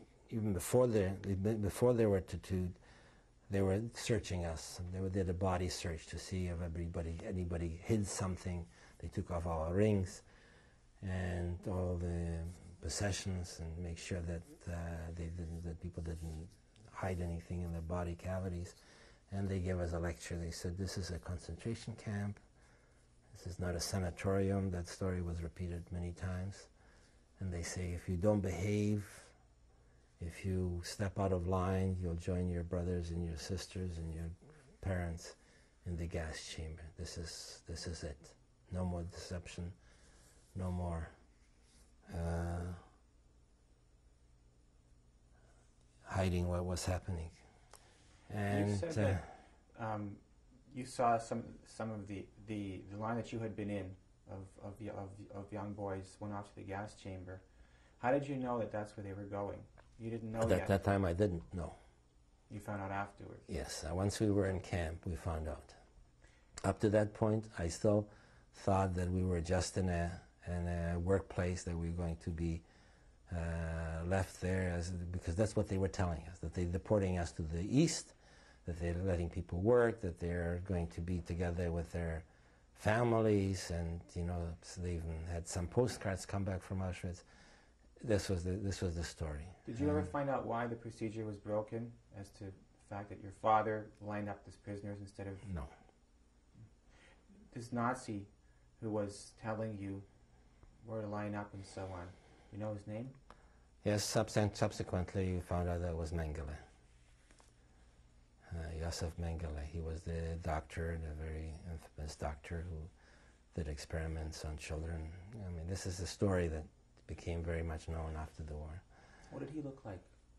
He was a tall, not actually not that tall. He was a skinny-looking man, and with his peaked head, he looked much taller than what he was, and his little cane that he kept in his boot, like a conductor's cane. And he would orchestrate the dance of death. What did he wear? He wore a uniform. Now, I don't remember whether it was a green or a black uniform. I don't remember. I tried to remember that for many times. Were his hands Somehow covered? I think, pardon? Were his hands covered? Yes, he had gloves, but I think that I think he was wearing a green uniform, because most of the people there, most of the Nazis around us wore green uniforms. What does his face look like? He was a skinny face, just a long face, not particularly, no distinguishing marks What that I could expression see. did he have? He, almost, if anything, he had a smirk on his face. He didn't display any particular emotions. He sort of looked like he was enjoying his job. Did he come across to you as being scary? No, he was not scary to me. No, if anything, he was like as I said, like I couldn't read from his face what he was like. What was his eyes like? I don't even know that I made eye contact with him. I don't think I did. What was his voice like? Well, he didn't use his voice. So when he talked to my father, this is the only time he talked. He talked quite calmly and gave curt orders. He says, "You there, come in, line up these people in rows of 5, march them off at 100. That's the only thing that he said. It was quite businesslike, and he wasn't shouting, he wasn't threatening. Did you see him again after that point? No. Did you see any other infamous Nazis? No, not that I never saw Hess or the commandant of the camp. Or I saw some people that came for us later on that took us out of Auschwitz, but I still don't know his name. I don't know his rank. And we were, from there we were shaven and given civilian clothes with a KL marked on the back of the of the clothing. What does that mean? What Konzentrationslager. And we were in civilian clothes with white paint on it. And This is after the tattoo. Pardon? After the tattoo. After the tattoo. I don't even think we had numbers at that point. Numbers were only on our arm. And we were marched off and given a shower and taken to the Durchgangslager, the transitional camp. And there we were in the middle of the camp, and I recognized that every week they came by and they took away the people who were either had swollen hands, swollen feet. For some reason, other people get swollen feet and legs and hands. They drank bad water that was stationary because it was very hot. It was a very hot summer. It was in August, and people would drink anything, and their faces and their hands and their legs would blow up swollen. So they come up and they take all of the people who were hurt, or like my sister's friend Oleg, who was. I tried to help him in the barracks for the couple of weeks that he was with us, and his wound was starting to get infested, and he was in a lot of pain. I tried to help him with bread or soup or whatever I could, but then eventually he was taken away. And every week that they came to search for people who were either skinny or small, or they would take them away. So I hid inside the camp. Like I could see what was happening, and they went through this barrack. You know, when they came close, I would go from this barrack, go to the barrack that they already searched, that they already processed, and hide there, or go to the latrine and hide in the latrines, and something like that. How long were you in this Durchgangslager? 9 weeks. And then after 9 weeks, we were selected out to go out. So I think we were there, I think a total of 12 weeks. We left August, September, October. I think was the beginning of, end of October or beginning of November that we left. Of 44? Of 43. 43. Yes, it was getting cold. I remember we were standing on the Pelplatz. It was very, very cold. How did you spend your time there in the few weeks in Auschwitz? Well, Auschwitz was, the Durchgangslager people did not have to go to work, but they would exercise us, they would march us, and they would make us do push-ups and frog jumps and run and stand and on attention and put on hats, take off hats, sort of in a military fashion, and try to see who they can wear down. Did you have enough to eat? It was, I personally had enough to eat, and my father did, because I was the youngest, I was the only child in that barrack. There was another boy of my age, was a couple of years older, maybe a year older, that when I ran over with my father, he also ran with me. Not with me, but at the same time. And so he was in the same barrack as I, and he had his father there as well. And I was like the Stubmälteste, was a French Jew, was like a couple. He sort of gave me a job to do inside the bread had to came in loaves of one piece of bread. We had to cut it in 4 quarters, and there was usually more bread than there was prisoners, because people used to die, and he used to falsify the record, used to say that there's more people there. So there was bread left over. And so I had an extra ration. I could give it to my father or to some of my friends that were with me in the barrack. Where did you sleep? We slept on these boards, bunks. I don't know if there was 8 or 10 people sleeping on one bunk. And I was sleeping with my father. Next to my father was in the middle bunk. And when did you get up in the morning? Usually at the crack of dawn. Were you woken, or you just got on your own? No, you were woken. They came in with the sticks starting to bang on the bunks. Get up, you know, and we had to get dressed, and we could go to the wash barrack and latrines, and then we had to come back and line up and count us again and march us and back and forth. What time did you get up? I don't know. I think it varied. Just when it got light, so we were more. I think we were, as it became light, we woke up. So sometimes it was day? 6 o'clock to it got dark. How long was your day? Well, that was daylight. Was our day, which was in August. It was a long day. In October it got shorter, so that's how it was. So did you have to go to bed when it got dark? Yeah, when it got dark, we went to bed. Actually, before that, they had a curfew.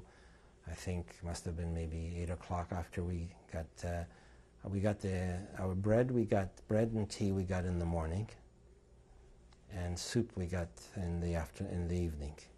And after soup, they allowed us to. They counted us, and then we were back in the barracks, and we went to sleep. What did everyone do throughout the day? Well, most of us did nothing. Just sat around and tried to find some shade. They wouldn't let us into the barracks. Do you remember believing that you would get out of there alive? No. You didn't believe that you would get out of there alive? No. And by that time, we saw the crematorium chimneys spewing out flames, and we saw what was happening. We didn't see physically how they took them into the gas chamber, but we heard from other people who worked in the Canada camp. And could you smell the smoke? Pardon? Yes, you could smell the stench. You could smell the burning flesh, or it was definitely a stink. I don't know what it was. and depending on the wind. If the wind blew our way, we could smell it. If the wind blew the other way, we didn't smell it. And were you in touch with your mom and sister? We found out that some people, they came into the camp and asked for volunteers to go and do some jobs outside and the people who were volunteered came back and they said that they were working alongside the women. So my father decided that he would like to go and see if he could contact my mother, because as my mother saw me, she saw me in the lineup with the young boys and the old man. So she thought that I went to the gas chamber. By that time, she already knew what was happening. And do you want to shut the furnace off? At any rate,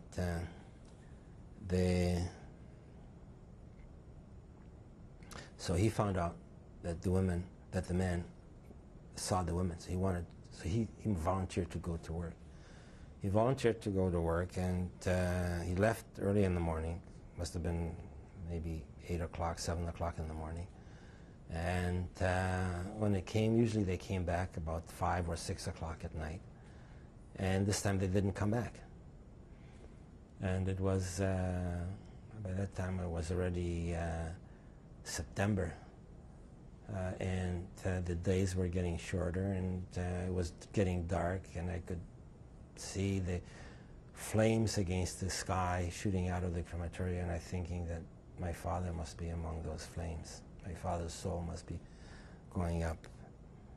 And then around 9 o'clock, it was almost dark, he finally came back. They came back.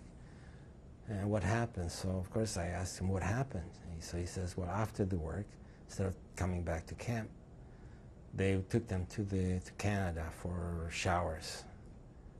And while he was getting dressed, a German couple came up to him, who was a civilian, who he knew from before the war from our hometown. And he says, Jakob Leipziger, was machst du hier? He says, was machst du? You know what I'm doing here? I'm a Jew. So he says, I'm a couple in the tailor shop, and I can save your life. 6. So this Nazi said he had a tailor. He was the capo. The capo was the tailor, the head of the capo of the tailor shop in Birkenau. We're talking about Auschwitz, but really it was Birkenau. I would like to correct that, because Birkenau was part of Auschwitz, but it's a separate camp, and we keep referring to Birkenau as Auschwitz as well, but it's called Auschwitz II or Birkenau. And so he was the capo there, and he says, Jakob, I can save your life. You can come to work for me in the shop, and he says, you'll survive the war. But he says, my son is in the Durchgangslager. He says, forget him. It's a matter of time. You're not going to save him. So just save yourself. So my father says, no, I'm going to go back to him, but one thing you can do for me is you can give me some clothes that will fit him, because the clothes that I had were clothes for a man, and that I was wearing. So the pants came up to here, and the sleeves were, I could take the jacket around me 3 times, and it looked like a scarecrow. So he brought me a pair of, and we wore these wooden clogs. And so he brought me a package which had a shirt and underwear and riding pants and riding boots, and it was my size. So that again saved my life, because a few weeks later, when we were they were looking for people, but this time obviously they were looking for healthy people. They had a doctor sitting on a chair, and people went through the barrack, and at the end of the barrack he would select you people in or out. And my father was in front of me, and I was behind him, and a few people were. I always tried to put myself between people that were of smaller stature than my father, so that I wasn't dwarfed, that my side wasn't so apparent. And but it didn't help because we were naked. He examined us naked, and by that time I was already skinnier.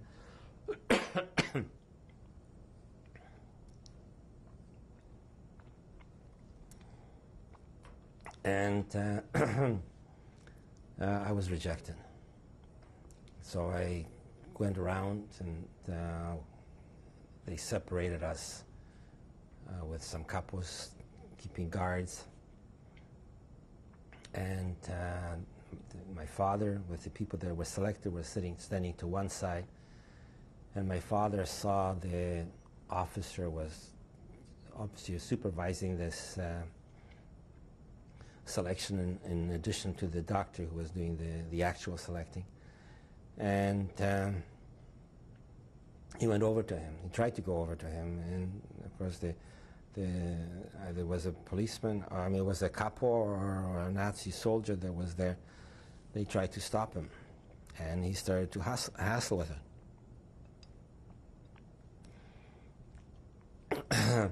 And finally this officer saw this commotion, so he motioned to my father to come. So he came, and he was dressed by then, and he says, I have a son here, and I would like him to come with us. I understand we're going to a factory to work something. He's an electrician, he's a good mechanic, he's 17 years old, and I would like to have him with me. So so my father told me this afterwards. He says, he said, I would like to have my son with me too, but it's war, and he's on the East Front, and who knows whether he's still alive or not. And having said that, he somehow paused for a minute, and he says, where is he?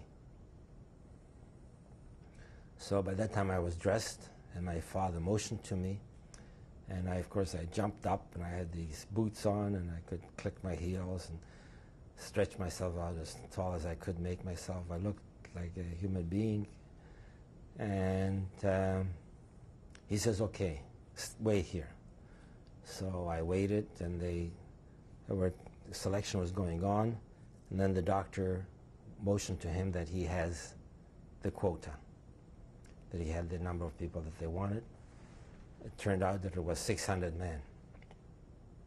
So he called me up, and he says, okay, give your number. So I pull out my sleeve, I gave my number, and I was 601, number 601 on a 600-man transport. They took 49 additional people so that in case somebody got sick or died in the meantime, that they would have this full complement of 600 people.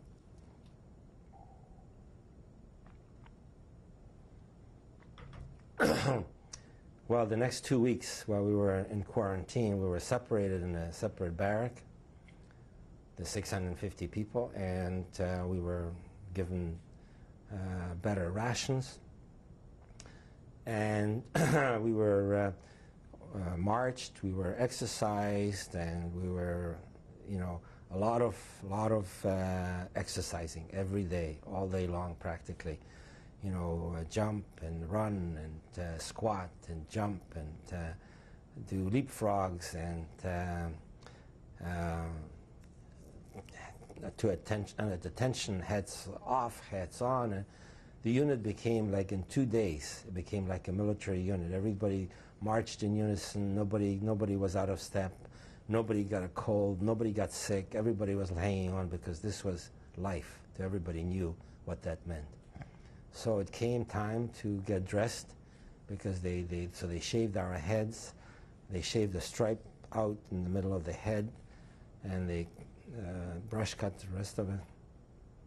They disinfected them, they put them in striped uniforms, and the 50 of us were sitting in one part of the barracks, sort of very jealous that we were not going to go. And my father decided that he wanted to change places with me. So he went up to that was before he got dressed, and he went to the capo who had the list, and he says, exchange my number with my son's. his was 133,629. He says, make an 8 out of the 9 and let my son go in my place. So he says, no, he says, they got on the list. He says, you're gonna get me into trouble. I said, I'm not getting into trouble. But my father argued with him. And there was commotion. At any rate, just then, the Nazi soldier came in with a list, and he said, okay, all 650 are going, everybody get dressed. And that's how we left Auschwitz. When was this? This was in the middle of October. I think it was middle or latter part of October. Or 43. Of 43. It was already getting cold and muddy and rainy, and it was a good time to leave Auschwitz. So once again, what did you tell me about your mother and sister? Where did you hear about them? They were where we like in Yom Kippur, which was I think the beginning of September 1943. While we were in the barracks, and we were confined to the barracks. I climbed up on the top bunk, and there's a space between the wall and the roof through which you can see out. And I could see, because we heard the screaming of the women that are going by our camp. We saw them being taken to the gas chambers. There was no question in our mind as to where they were going. You didn't actually see your mother and sister? What you are you questioning? You're asking whether my father saw my mother or about your when he father went. or you? Yeah, no, my father, when he went to work, he'd never made contact with my mother. The women weren't there that day. So he went there in order to let my mother know that I'm alive. But by going there, he went to Canada. He met this guy. He brought my good clothing, which allowed me, first of all, to survive better in the next few weeks because it was getting cold and miserable and rainy, and I had a good jacket and boots, and most everybody was walking around in wooden clogs. So that trip saved you, but he didn't actually get word to He your didn't mother. get word to my mother. No. And he also didn't find your sister. No. I think they must have gone together. So all of these. My theory is that you had to have a million miracles in order to survive. If one of them didn't materialize, you were lost. And talking to other survivors, that's the story. Everybody has a different story. And everybody's survival is dependent on a number of coincidences, of miracles, of near miracles, of fortitude. You couldn't figure it out. Whenever you try to sort of figure out which way to go, whether you should go to the right or the left, invariably you went the wrong way. They were masters of disguise. They were masters of trying to conceal the true nature of what they were doing. At this point, were you believing in God? Yes. I believed in God till after the war. And I'll tell you the story as we go on. Well, once we got out of Auschwitz, it was a new lease of life. Because we went to a camp called Fünfteichen, which was in Silesia, was not far from Breslau. There was a Krupp factory, or Krupp, that was manufacturing guns for the ships, huge guns, what they call the big Berthas. How far was Fünfteichen? From Auschwitz? Yeah. Oh, it was must have been a couple 100 kilometers. And how did you get there? We went by train, and we went in open cars, like a coal car, And there was the Nazi soldier. There was 2 soldiers in each car, and we were sitting there. And it was not too bad. We had enough space to sit, and we were given our ration before we left. And the soldiers were there, and I sort of started talking to the soldiers as we were traveling. I think it took us 200 kilometers, but it took us 2 days to get there. And he got to know me, and later on, when we were in the next camp, he was one of the guards of the camp. So he occasionally used to come and talk to me. And when we got to Vimtaihen, I became an electrician, and I worked in the wiring up the barracks that they were expanding the camp. So I was working inside the camp. And I worked there for about 3 or 4 months till the job was finished. And then I got a job in part of the camp itself, but sooner or later they threw me out of the camp, and I had to go to work in the factory. So I went to work in the factory. I went to work as an electrician, which was a very good job because I, wasn't difficult work. You're pulling wires and working with your hands and machining, bending pipe, cutting pipe, threading it. Stuff like this was work, but it wasn't nobody stood over with you with a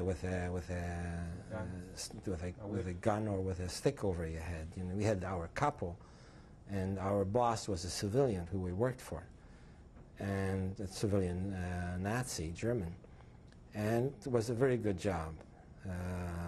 The only thing was that it was it was dangerous work. We worked on live electricity, and one day I was sitting in the trench.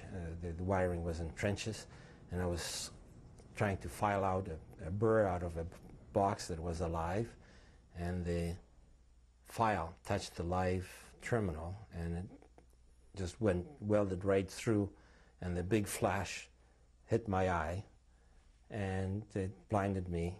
And I thought I lost the sight of the eye, but it was temporary. It gradually came. There's some physical damage in my eye, but I saved my eye. And possibly because I wore glasses that saved, because my face was totally burnt. It was like raw, and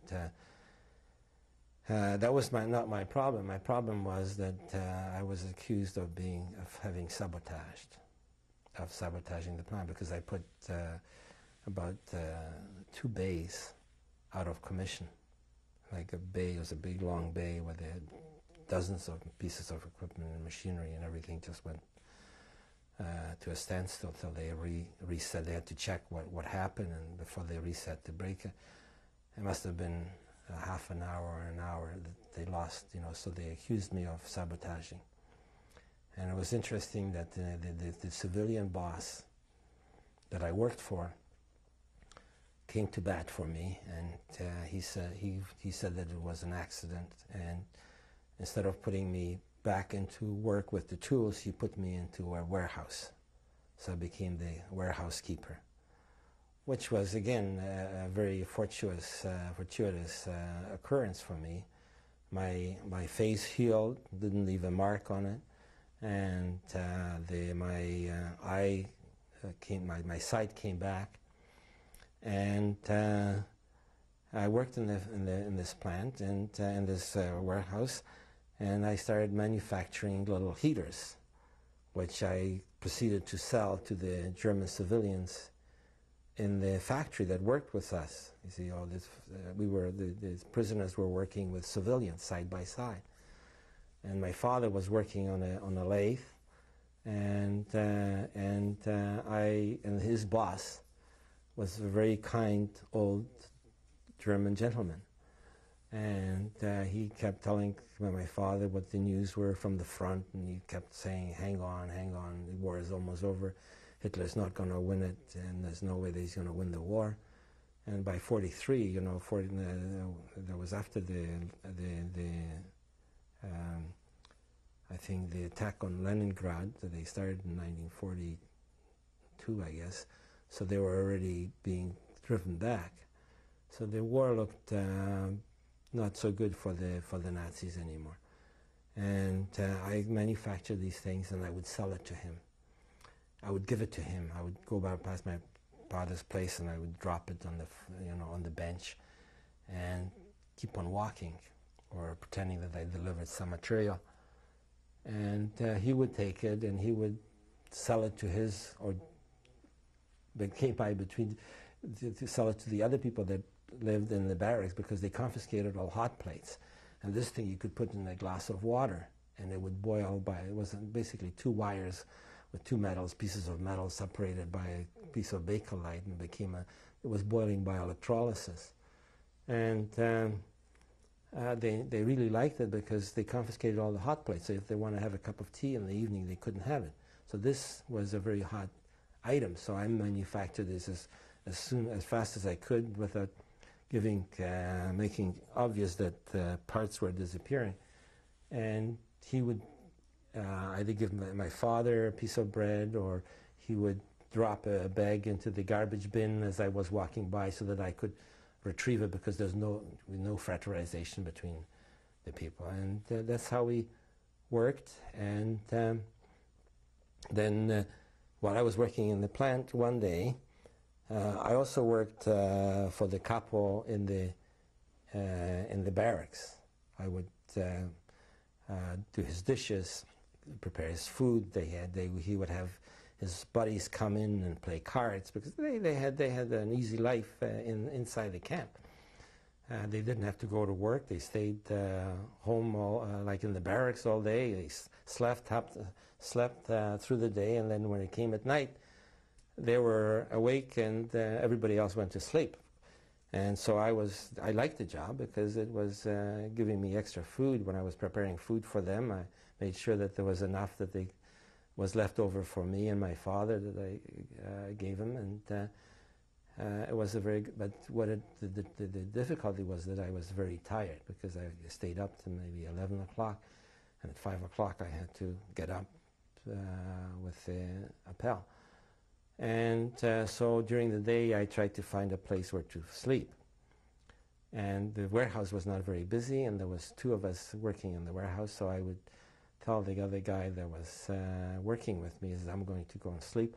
And it was a desk, just a small desk with a roll-up front, and I would go inside, put my legs in and pull myself in, close the desk up so that nobody could see me sleeping, even when because the warehouse was wire mesh, so no matter where you were, if you were sitting and sleeping, somebody could see you. Okay, so you're looking for a beating. So this way I was out of sight, and then nobody knew where I was. Did you ever get caught? That's the point. I got caught. Once I got caught, the civilian that saved my life came by the warehouse, and he says, "Where's the Kleiner?" Because my name was the Kleiner, the little one. So the other guy says he went to deliver material. He says, "Where did he go?" So he told him. And while he walked away, I came out, and I started making myself busy. So I told him. He says, "What did you tell him?" I actually heard what he said. So he says. So I said, "I better tell him that I went somewhere else." So when he came back, I told him I went into the opposite end of the factory to deliver some material. So he says, "You're lying." He says, "I went past there as well on my way back." And he says, "They did not see you this afternoon." So he says, "I'm going to take you to the Gestapo because you tried to escape." He says, "I saved your life once, but this is it." And I started pleading with him, and I was saying, "Look, you must have children, you know what's going to happen to me. They're going to either hang me or they're going to send me back to Auschwitz." I says, "Please, believe me, I'll tell you the truth what happened. I was hiding in the desk, I was sleeping." He says, "You're a liar, you." Got mad at me, he started shouting at me. He says, "You never fit into that desk." I said, "Yes, I do. I'll show you. Come back, I'll show you." So it was 10 feet from the door where the Gestapo was, where the Nazis were. And he turned around with me, and he marched back to the warehouse, and I lay on the floor, and I put my feet in, and I pulled my body out, and he started laughing. And I figured I had him. And he says, "But I fire you, fired." And that was a big blow, because it was just in the middle of the winter. and it was very difficult working outside. That's the only job that I could get, is we go to the Baustelle, to the construction site. And he left me in the factory till May or April. When it got warm, I got my notification that I'm fired from my job in the factory, and I had to go out to the Baustelle. But the summer was coming, and the weather was good, and I spent the whole summer working outside, and it was good for me because again, being a little guy, there was the civilian that we worked on. And there was a capo, but the civilian, I kept carrying his lunch bag. I would, whatever he wanted, I would do for him. You know, when he wanted some attention, I watched him. Whatever he needed, I would anticipate what he would need, so that I was always helping him, and he liked that, so he would give me an easier job. And I always watched the guards and the capo, making sure that when they ever watched me, I was working. The minute they turned their eyes or their face, I would stop. That's the only way you could survive on the construction site. And to extend, it became sort of a little ridiculous because we were carrying big railroad tracks, and and I was about that far short. My shoulder was that far below the man that was carrying in front and back of me. So I was just holding it up, really not doing very much. And that old man, he took a liking to me, and he started giving me jobs to do, like count the prisoners, or cook his meal. And he would bring me a bag of potatoes, raw potatoes, and tell me to make a fire, especially when it got in the fall. And the potatoes were harvested, and I would make a fire, and I roast the potatoes for him. And of course, always a couple got lost in the fire, and he didn't mind. He was okay. And I could help my father with bread and soup. How often did you see your father? Well, we slept in the same barracks, and sometimes when he was on night shift and I was on day shift, that we pass each other as going in and out of the camp or coming into the factory. And so I would make sure that I was on the right-hand side and he was on the right-hand side, so that I could throw him a piece of bread. Sometimes my bread ration, and I figured I'm going to get some soup from my other sources, or some bread. Sometimes it didn't work that way, so I went without food for a day. But that didn't kill me. Anyways, I started working on outside, and then was almost coming to September. And this is of 44? 44, yes. And I was walking barefoot when I stepped on a piece of wire that went right through my foot. And so I went to the infirmary, and I had to, I couldn't walk on my foot, they saw. And Dr. Zabramski, which was the doctor in the camp who came with us from Auschwitz, and who I gave a lot of soup and bread while I was in a position to do that, to Zabramski in Birkenau.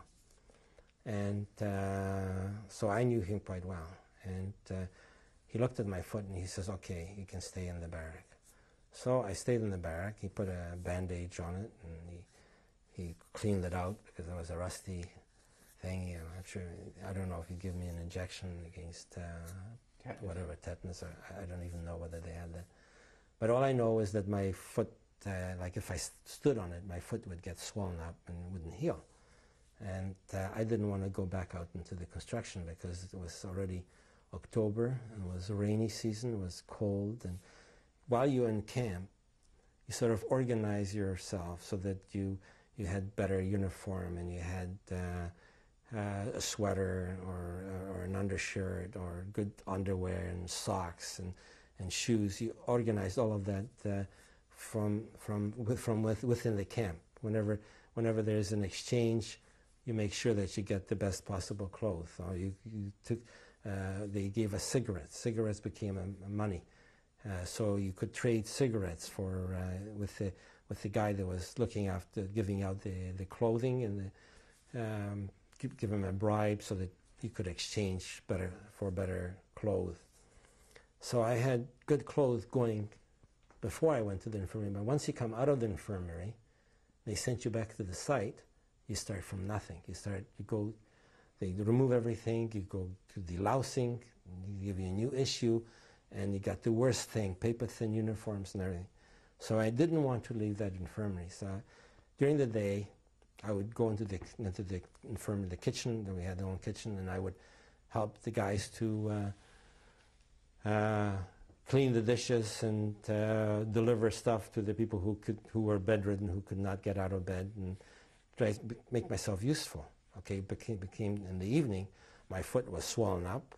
And Zabramsky says to me, Leipziger, you're not staying off that foot. He says, I'm going to give you 1 more week. If it's not healed, you're going to go out on the Baustelle anyways. He knew exactly what was happening. So he told me, I have 1 more week. So sure enough, I stayed off my foot, and it started to heal. And he threw me out. He said, okay, you got to go out. So I went. And it was just as I expected. I got terrible clothes. I had terrible shoes. I was freezing all day long on the Baustelle. And then at night, I went to the Krankenstube, or to the infirmary, and I said to Zabramsky that, my foot swelled up again. I said, please let me stay in the hospital ward. I said, I remember you owe me. I helped you in Birkenau. You got to help me now. I said, I'm not going to survive being on the Baustelle. And so he agreed to let me stay in the barracks, in the infirmary barracks. It was actually a compound at about 4 barracks. One was an infirmary, and a couple were the hospital wing. And I became his personal helper. February 13th, 1996. So you were able to stay in the infirmary, Mr. Leipziger, until May? No, it was no. This happened in the late fall, and so September, October, I think October, November, and I stayed there till January, and that was a very good time for me because it allowed me to recuperate both. My foot healed, and I also could put on some weight because once you're in the infirmary, I was the adjutant to the doctor, and I would make his bed and look after his room. There was 2 doctors that would share a cabin, and I looked after both of these guys and do their dishes and cook their meals. If they had some special things to do, they didn't usually like to eat the stuff that the rest of the prisoners ate, and of course they had alcohol, and they would send me with a bottle of alcohol to the kitchen to give the chef a bottle of alcohol, and he would in turn send eggs and salami and butter and margarine and bread with me back to the doctor's room. Could you intercept any of this food? Oh, for sure. it never got bigger on the way. And what was your father doing? My father was continued to work in the plant. Doing what? He was working on a lathe, on a vertical lathe, making the locks for the cannons. Very intricate job, and he became very skilled at it. He became a very valued employee, and they actually treated him quite well. I mean, they didn't beat him. He worked hard, but it was a big piece of steel that he had to lift and to work around with. But he was treated well by the civilian that he worked with, and respected. Occasionally, he would be given some food. Some leftovers, they would sort of leave it so that he could pick up. Any rate, while I was I could help my father. He would come to the hospital ward, and I would give them through the fence. I would give them either a bowl of soup, or you get a special canister. I would give them canisters of soup and some bread and some stuff that was easily transported to be able to give it to him. And in that camp, we were working together with Poles and other nationalities, Italians, civilians. I mean, prisoners, but Polish prisoners, not Jewish, Christians. This was a true concentration camp with people from all over the occupied Reich, Ukrainians, Ukrainian soldiers, Russian soldiers that escaped and were recaptured, and they would be put into the concentration camp rather than into POW camp. So we had quite a mixture of people, and utilized that period very well to sort of build our strength up. In January of 1945, we were evacuated, and we had to go 80 kilometers from Pfimpfteichen to Großrosen, which was further further west. And on the way, the first day, it was, first of all, I had bread on me, my father had bread on him, and when we left, they gave us bread ration. The bread disappeared. I mean, people ate it within one day. I mean, that was insane. But when you're very hungry and you have the bread, you eat it. It's very difficult to keep it. So to save it, anyways, for us, we did have some bread on us, and we didn't dare to eat it during the day, so we used to eat it at night. How did you get to Großrosen? By foot. We walked, and 80 kilometers, there was a big, long, the camp was divided into two groups.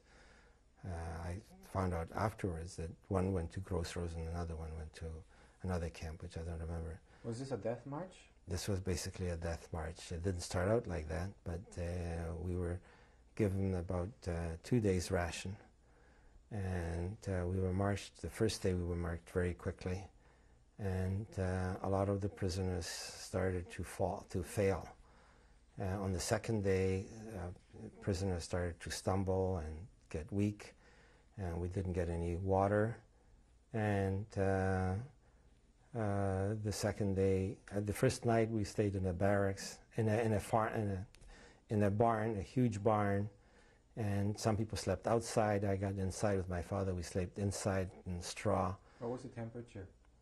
It was around below freezing. Snow was on the ground, so it may have been -5 degrees. It wasn't terribly cold. How were you dressed?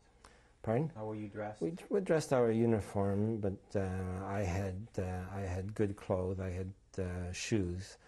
My father had good shoes, and we were dressed warmly. Like when I was working in the factory as an electrician, one of the byproducts of being an electrician, the coils of wire came wrapped in crepe paper, which was a very important commodity because you could use that to wrap your feet in addition to your socks, and people couldn't detect that you have it on you because they wouldn't let you do that.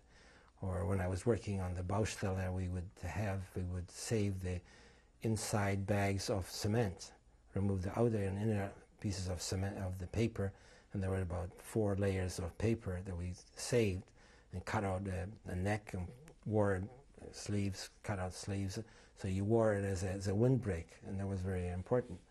So, but we had good clothes accumulated through these. You were there over a year. How many people were on this march? Well, I think, I don't remember how many, but I think the camp at that time must have been over 10,000. So I think 5,000 went with us on this march. How was the average person dressed? The average person the uniform was, you had underwear, and you had a jacket, and pants, a shirt, and an overcoat, all made out of denim, made out of a very thin material, not very warm. Did you have Jewish stars on? We had the number on, and we had two stars, two triangles, a yellow and a red triangle superimposed on each other. So that made a Star of David. The yellow being Jews, and the red being political prisoner. And then there was a P on it for Paul, but we didn't have to have a P. We just had the two triangles. And we marched out quite quickly, and I think we must have gone about 20 kilometers in the first day.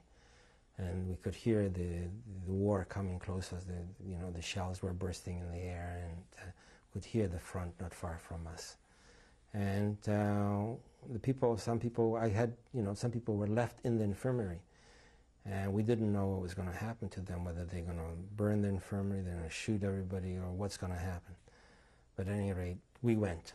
And the second day, people started getting tired and weak, and Nazis would come over and they said, sit down by the road and rest. And we were sort of drifting back as the group moves. You sort of keep drifting back, and we found ourselves at the back of the big long column of people. And we noticed that what they were doing is they were shooting the people who sat down. They come from the back, and actually sometimes you take two heads, put them together, and shoot with one bullet to kill two people. And it was horrific. So we decided we have to get to the front of the row. So two of us, we sort of marched quickly and to get to the front of the row, and then you could relax because you slowly getting passed over it. Like it wasn't a march. It was more like a walk. Everybody shuffled. After the first day, everybody sort of started to just floating around in this column of people. And the Nazis, even they were getting tired, and they took the bags, the rucksack that they had, and they put it on some strong-looking prisoner so that they could carry it. And some people started running, tried to get away, and of course they saw them fall because they shot them right as they went out. And were these all men? All men. Our camp was all men. And we finally got to, after about 4 days, we got to Gross-Rosen. I think we lost close to half the people that started out. On the way you lost On half? the way. And, women were coming out of the houses, and they would try to get us bread and water, and, they wouldn't, the soldiers would push them away, shy them away, run, start shouting at them. So they would throw the bread, and you know what happens when you throw a piece of bread. 10 guys falling on each other, and they would say, you see what you're doing? You see what you're doing? And starting hitting us and beating, and, invariably somebody got killed. So they were trying, so this is when the women that were coming out with the help, with the food, because they saw that we were just shuffling. We were Muslim, we were sort of walking skeletons. And what's that term you used? Musulman? Musulman, yes. That was a German term that they used for. What did it mean?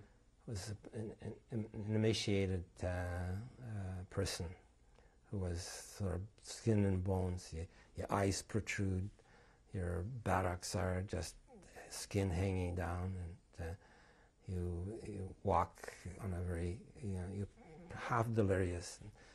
And people were actually starting to walk. They start at that position. They started walking backward because they lost their orientation. And so they would lay them down, sit them down, and the first day they had cleanup wagons that came with us, that they would take the dead prisoners and put them on the wagon to take them with us. After the third or fourth day, they just sat there.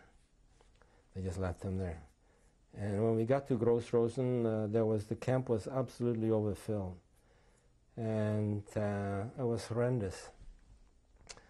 We got some food ration. We were put into barracks. There was no beds. We had to sleep on floors. There was hardly enough room to turn around, and terribly congested, and lice were just infested with lice. Your body was like in the morning was bitten with by the lice, and lice are carriers of typhus fever, and it was terrible. And in the morning we took off our sweater, and we just kept shaking out. The lice were so plentiful that you could actually shake the sweater and they would fall down. And it's hard to believe that's how bad the situation was. And then we used to go to the they used to grab people who could still had some flesh on them, and they would take us and put us on cleanup duty. So you have to go and get dead people out of the barracks. You could go lie down in the evening, and in the morning you wake up and the guy beside you is dead. He's died in his sleep. Did you have to do cleanup? And I had to do the cleanup work. And I remember I was cursing the bodies because I was they were heavy, and they were sapping my health, my strength, and it was terrible because we carried them by their hands, and their skull was bouncing along the ground, and I still remember that horrible sound. And then we were there for about 2 weeks, and they shipped us in open cars to Flossenburg.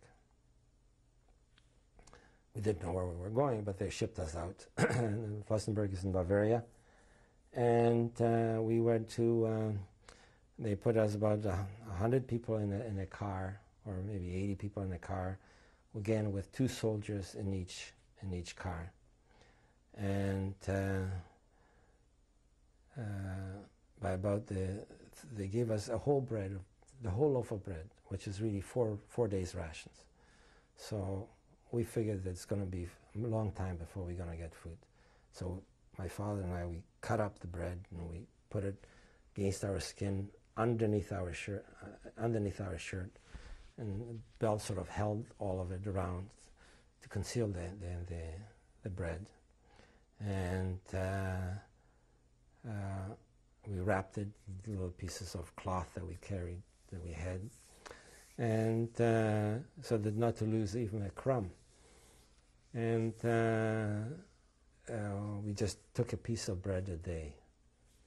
And by the 3rd day, everybody was without bread, and there was no water. It was snowing, so we ate the snow to get some moisture.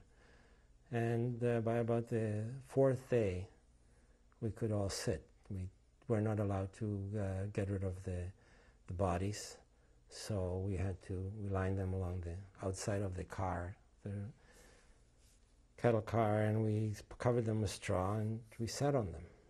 And there was lots of room by the time we arrived in Flossenburg, which was 7 days later. And they never stopped we stopped, we were traveling and stopping and traveling and stopping.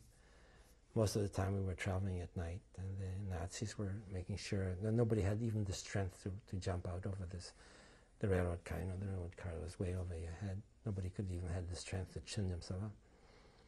And when we got to Flossenburg, there were very few of us left in the car, and we had to walk up the hill, which was a very strenuous march. When was this now? This was about beginning of February of 1945. And it was cold, but I don't remember even being cold for some reason or other. And we got to Flossenburg, and we got there in the evening in the dark. It was already nightfall, and it was getting dark. And they put us in this big, huge shower room. It was a huge shower room. And we were sort of looking at these things, and we're looking to see if there's any holes where they would throw the gas into. But we didn't know whether this was it or whether this was just a regular shower. And we stayed the whole night in that shower, not knowing what they're going to do for us. And we were naked and cold, and there was nowhere to sit, and our bodies didn't have very much flesh on them anymore. So just to sit on your, was hurt. Everything, no matter what position you were, you could only stay there like for 10, 15 minutes before your bones you were hurting. And it was a very long night. And in the morning, they turned on the water and they loused us and they gave us uniforms. And many people were dying, and they had huge pyres going, but they were burning the people on pyres. There was no crematorium in Flossenburg, so they just burned them in open pits.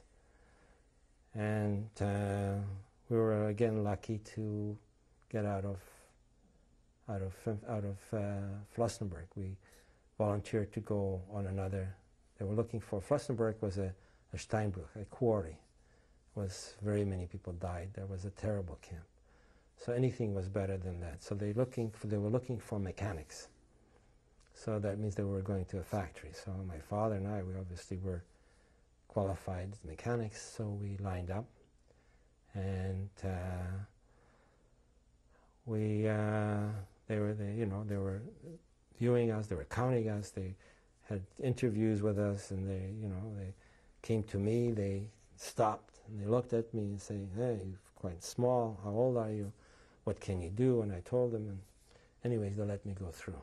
So we went to another camp called Leonsberg. So how long had you been in Flossenburg? About 2 or 3 weeks. So this was by the end of February. So you must have been quite emaciated yourself at that time. That's correct, yes.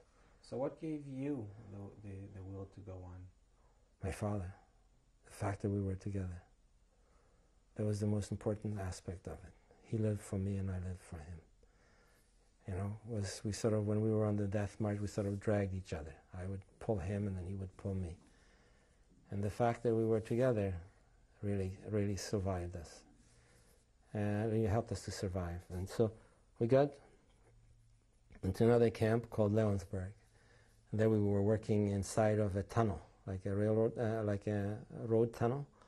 And they excavated inside and they built a Messerschmitt factory. And my father became a mechanic. He was working on riveting the skin of the aircraft. And I was left in the barrack. And our barracks, about a week after we developed typhus fever from all the lice that we had. So they quarantined us off. And they wouldn't let my father wouldn't allow him contact with me. But my father, and then it became apparent that we were going to be shipped out. So my father went, after the work, he went to the camp commandant and he said, "I would like to go with my son." And he says, "You must be crazy." He says, "They're going back to Dachau." He says, you're healthy and they have typhus fever. Why do you want to go there? He says, "Well, I would like to join my father. I would like to go with my son." So he says, "Well, we need you in the factory. You can't go." He says, "But I was in contact with my son." So he booted him out and he says, "If that's the case, then..." And they put him into the quarantine, which was not true. That we were not in contact, but he said that we were. And we got on a train. This time was a closed train, closed in. And they took us, we got to Dachau, and there was no room for us. We were standing in Munich while they were bombing Munich, and the sky was lit up like daylight, the bombs burning around us. And then we got into another camp called Mühldorf, and there I got a job in the kitchen, and my father was working on the construction. So how long? And that was before we got in there. Like when we got to the camp, they said to us, anybody who's sick, report to the. They showed us in front of the infirmary. There was beds with linen on it, and they said just indicate that you come forward and say sick. And I was ready to go, and my father, because I must have had fever. I had diarrhea since the first march, the first walk, the first march in January. I ate some snow. And I got diarrhea, and I was sick with the diarrhea, so that really took a lot out of me. So he put his hand on my shoulder. He says, "You're not sick. You're staying with me." And so, sure enough, the next morning they had to go and bury them. because they took them in the forest and they just shot everybody. So we stayed for about 2 or 3 weeks in that camp, and then they transferred it to another camp, which was in the middle of a forest. And this camp was completely surrounded by woods, and the huts were dug out of the mud, and and they put like a lean-to put over it, so you slept on the earth, and you could walk in the center in this trench. And we were there for maybe 2 or 3 weeks. What was the name of this place? Pardon? What was the name of this place? Muhldorf. Muhldorf. Muhldorf. It was Muhldorf an Inn. That was the name of the town next to us. And Muhldorf was the previous camp. This was they just called it Waldlager. It means forest camp. And in that camp, I went out. I worked again, and I got a job working in the kitchen. And we used to go out in the fields and pick up some weeds that were high in protein that the kitchen cooked. And we went on the farms, and wherever we could, we would go and on the fields. Sometimes the fields were potato fields that were just harvested, and we would dig up some potatoes, or they were left over from the year before. I don't know how we would grab some. As we were going past the farmhouse, we would see a dish put out for the dogs to eat. We would grab the food from the dog's dish and just to eat. Anyways, so this lasted only about a week, and they evacuated the camp, and they were going to evacuate us too.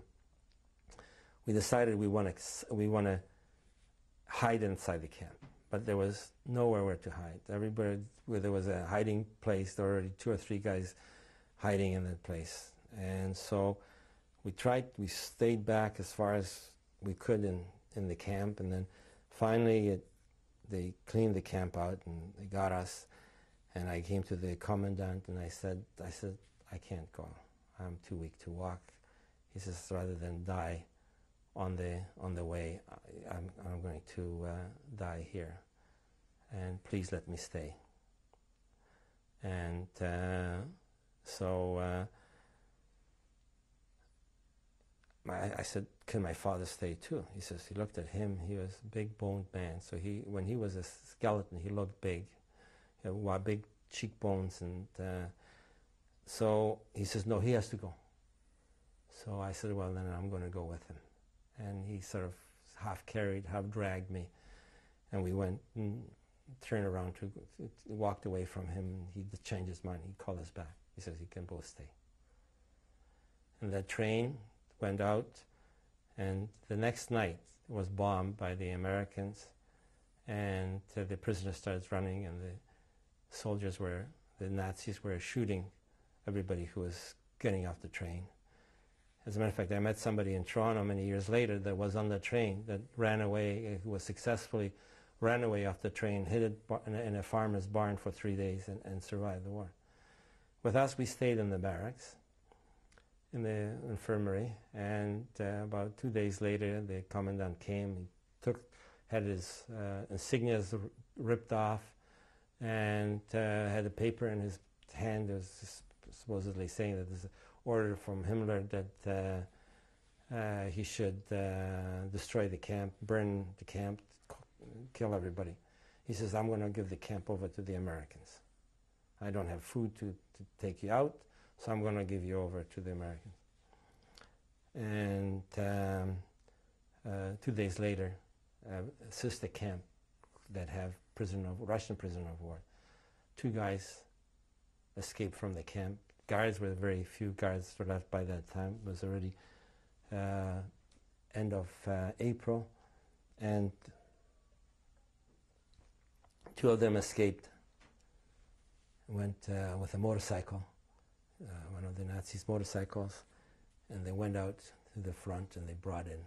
We were surrounded by Americans already, but this was inside of a dense forest, and they were not in a hurry to go into get into mines, step on a mine, or get into booby trap. So where and when was this?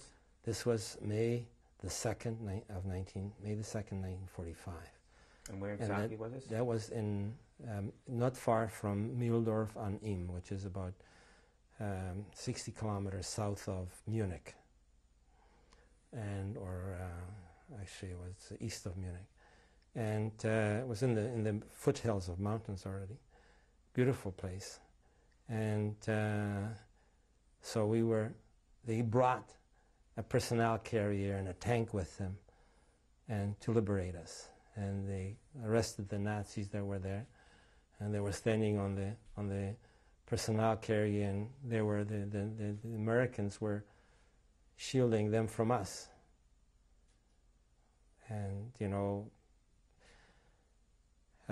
somebody killed a horse, and the prisoners started cutting the meat, and they brought it in the kitchen and started to cook the meat, and with all the fat, and half the people became ill. And even then the Americans came, and they tried to organize soup kitchens, and finally they emptied the camp and they took us to a convent, which was a hospital. And on May the 7th, the war was over, and I was with my father, and May the 10th, I became deathly ill with typhus fever. And I almost died. I was 5 days in a semi-coma, or in coma.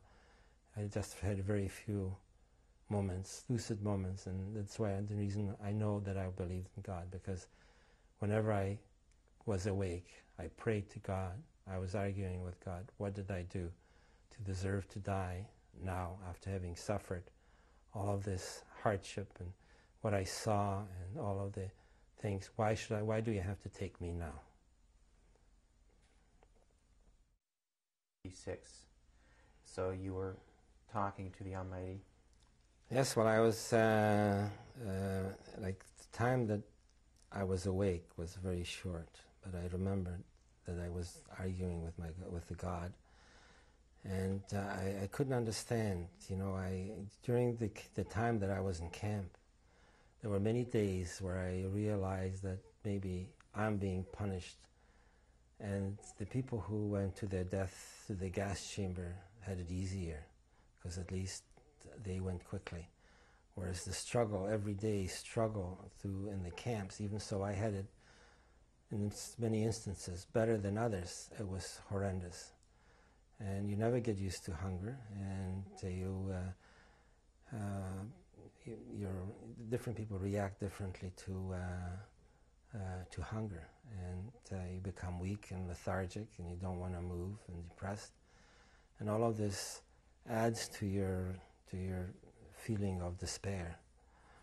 And we despaired many times, and now we just tasted the freedom, just out. The war was liberated 8 days. The war over ended just 2 days ago, and here I knew that I was dying. I had not enough. I couldn't even lift my head from my pillows. I was so weak. And there was a little sister, Josephine, a nun, who started to look after me, and she brought me a water bottle. It was the size of, fitted under my body, so that I shouldn't hurt my intestine and my internal organs. And she gave me some pills, because all they had is 2 aspirins every 4 hours. And for 5 days she nursed me, and at the end of the 5 days, the fever suddenly, during the day, it went suddenly down.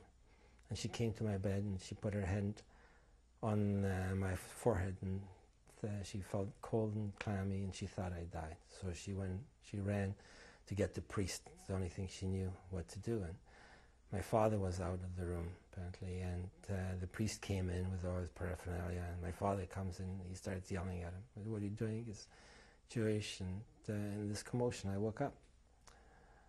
And it was a long trip to recovery. After that, I was very weak. My stomach disorder was continuing, and we stayed there till about July of 1945, when we decided to go to Poland. So we went to a town called Bamberg, as far as we could go by train. And in Bamberg there was a DP camp And instead of going to DP camp, we went into town.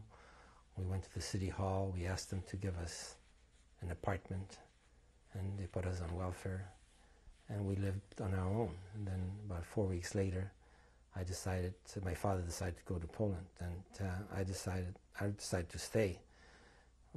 Figured that one person traveling is much easier than two people. No chance of getting separated.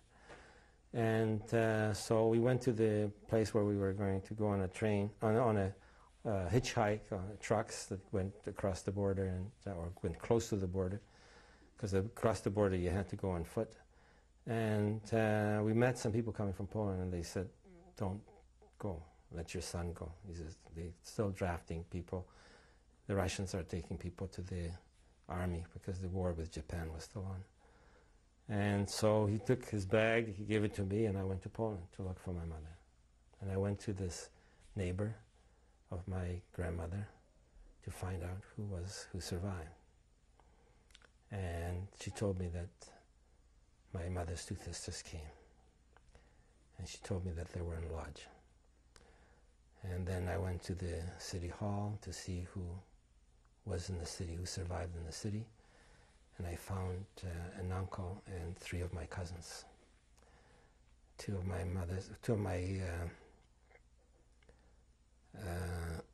father's sisters, daughters. Was there a registry there? There was a registry there. There was a city hall. Like everybody who wanted to get an apartment, you had to register. Everything was like during the war. Everything was registered. You couldn't move anywhere without papers. So they registered. I found them, and I stayed with them. And then I had to get back out of Poland because before I left, we made up that if I don't come back in 4 weeks, my father comes back to Poland. And there was no reason for him to come. So I went to Lodz. I found my aunts. And a really difficult time finding them. I didn't know their name. I didn't know what name they've assumed because they changed their names 3 or 4 times. Anyway, I found their name, and I found them. And we had a reunion, which was really something. One was in Lodz, one was in Katowice, both of them. And then I had to get back to Poland, to Germany. And it took a long time for me to get back to Germany. It took me about 2 weeks because to go against the stream was much more difficult. I had to cross borders illegally. And I got back to Germany, and my father was ready to leave the next day. He was sitting packed. So I made it just in time. It took 6 weeks. He gave me 2 extra weeks to get back. And then from there we waited. My father wrote a letter through an American soldier to my uncle in Toronto, and we had contact, and he tried to make papers for us, and he made papers for us. I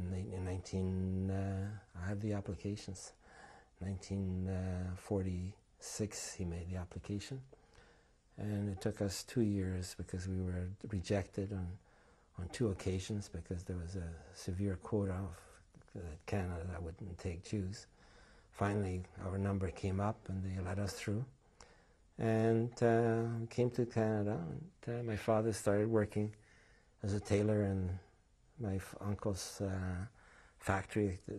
My uncle was a designer in a certain plant, durable cloak, and he got him a job. Can I just ask you, where did you stay for 2 years until your application? In Bamberg, in the city of Bamberg. What did you do in those 2 years? Well, my father got a job with the American Army. He was working as a tailor in their tailor shop, and so he had contact with the army. He got food from them. And I was trying to learn. I didn't have any education since starting 1939, except for maybe half a year that I went to school learning to become an electrician, and whatever I could learn from my sister. So I was very anxious to get an education. So I went and I hired private tutors to teach me German and mathematics. I wanted to become a radio technician, so I needed to have algebra and trigonometry. And I studied a little bit of Latin and German and English. So there was 3 years that and I did a little bit of business on the black market, so that was very dangerous. So I tried to do very minimal of that. And what did you sell? Pardon? What were you selling? Well, what I would sell is I would sell. I befriended some boys that were German boys who were. Father was a baker at a bakery, and he had he used the ration cards. The ration was so he gave me the ration cards, and I sold them to the people for bread.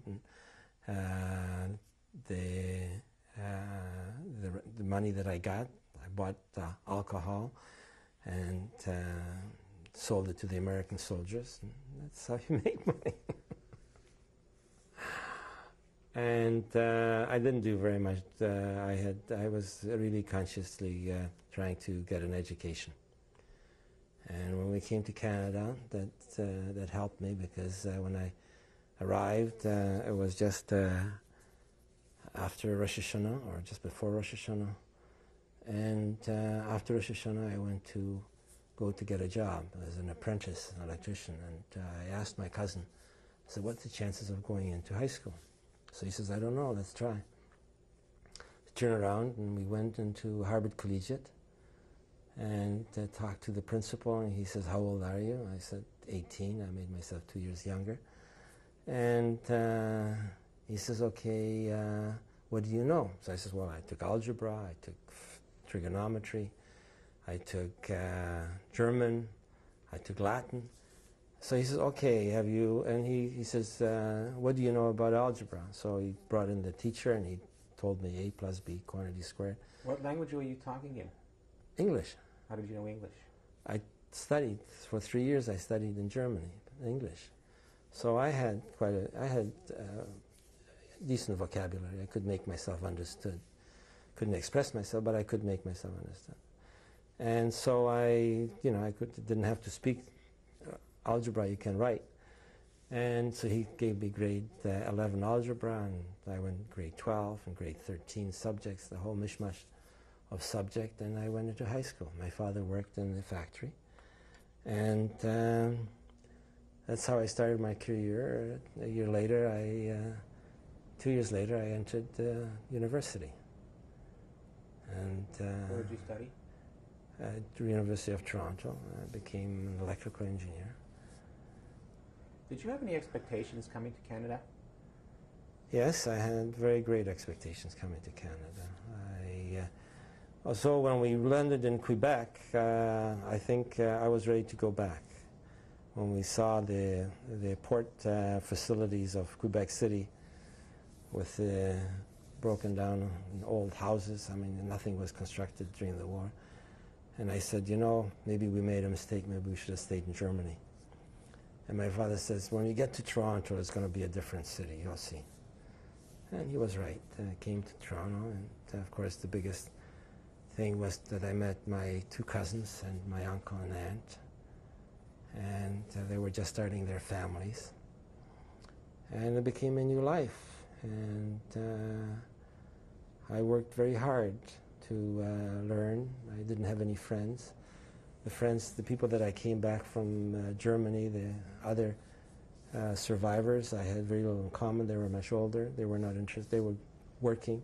I had to go to school and study at night, take night courses in order to make up the shortfall that I had. So in 1950, I went into university. First I went to Anna Science, and then I changed courses. I went to engineering. And then in 1954, 1 year before I graduated, I married. 55, I graduated from electrical engineering. What's your wife's name? Bernice. What was her maiden name? Collis. How did you meet? We went looking for women, and during the summer month, to Gravenhurst, the Gateway Hotel, and there she was, looking after kids as a counselor. I was introduced by another person that I knew in Canada. It was a very exciting time for us. I was like, I've completely put everything out of my mind. I tried to learn English very quickly. My biggest ambition was to lose my accent so that people shouldn't ask me, where you're from. People shouldn't say you're a DP. And I succeeded in such an extent that I went to school with many people that never knew my story. I went to university with people who never knew my background. How were you able to just block it out? I just did. You just do it. It's just very important to you, and to do it, and you do it. What was your father doing? My father, a year after he was working, and a year later he got married. And, I lived in his house together with 2 stepbrothers, Benny and Al Waxman. And Al Waxman, of the actor, director, became my stepbrother. And that's how we started a new life with a new family. It was difficult. It was a difficult time because I remembered my mother, and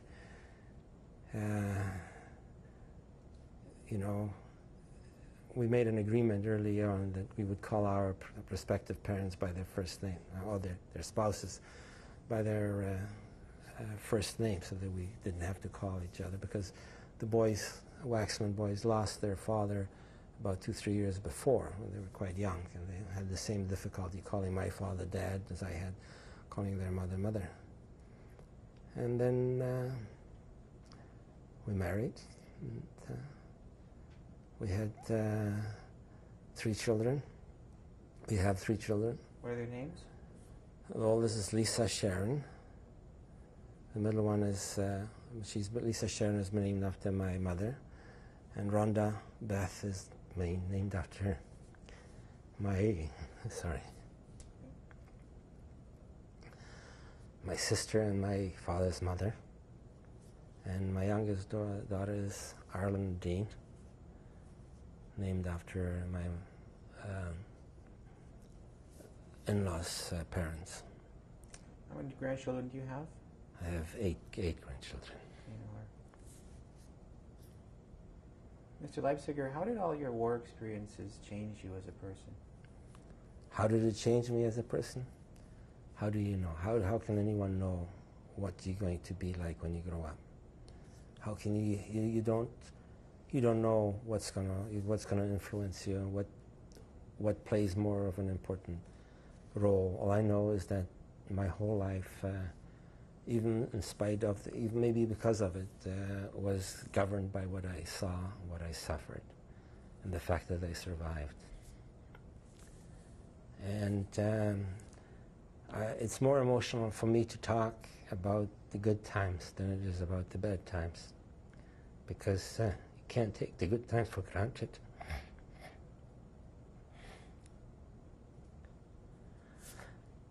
You have to be very thankful for what happened after the war. The fact that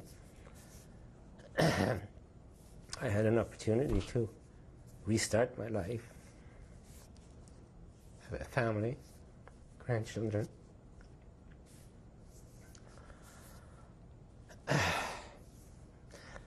And it's difficult to say how you've changed, but I know that all my decisions, all my thoughts are governed by what happened before. And I have a philosophy that basically says that the people who went through the war, their characters did not change. I think that maybe their qualities changed.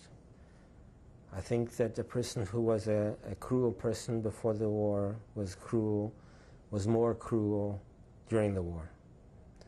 The war and the experiences in camp, they exaggerated the characteristics of the individuals that they had. There was no mantle of civility, there was no mantle of society that would allow them to hide their true nature.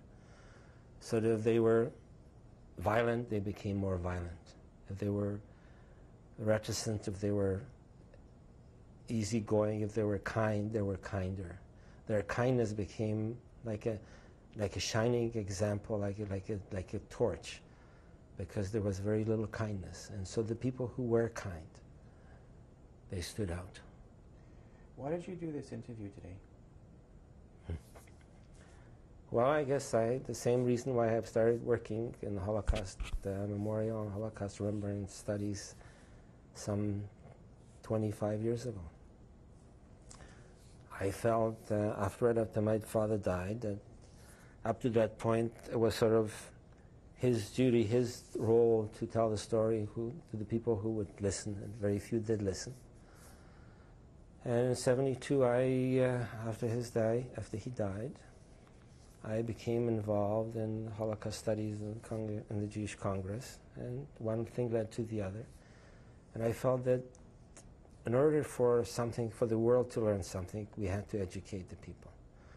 So all my energy and efforts has been going into either creating an educational center or helping to create curricula, or going to talk to classrooms and informing people, and creating education committees and working on educating committees, working on, I created the Holocaust documentation in Toronto, and together with Dr. Paula Draper. And we recorded hundreds of interviews just to keep a record of what happened. Because, it's just 2 days ago, the newspaper had the articles that said that the majority of crimes in Canada are race or religion oriented. Is Judaism important to you? Yes. Judaism is very important to me. After the war, I lost faith, and I felt that I wanted to learn something. So I studied all different religions, and the only one that I didn't study was Judaism. And when I started studying Judaism, I realized the breadth, the depth, and the beautiful religion that we have. And I came back, and I've educated my children in religious schools and in a Jewish way. We kept a Jewish home. It was very important for me that my daughters should marry Jewish men, that they should have a Jewish family, and that they should continue the Jewish faith, because I feel that Jewish religion is a beautiful life and a beautiful religion to live with. Is Israel important? Very important.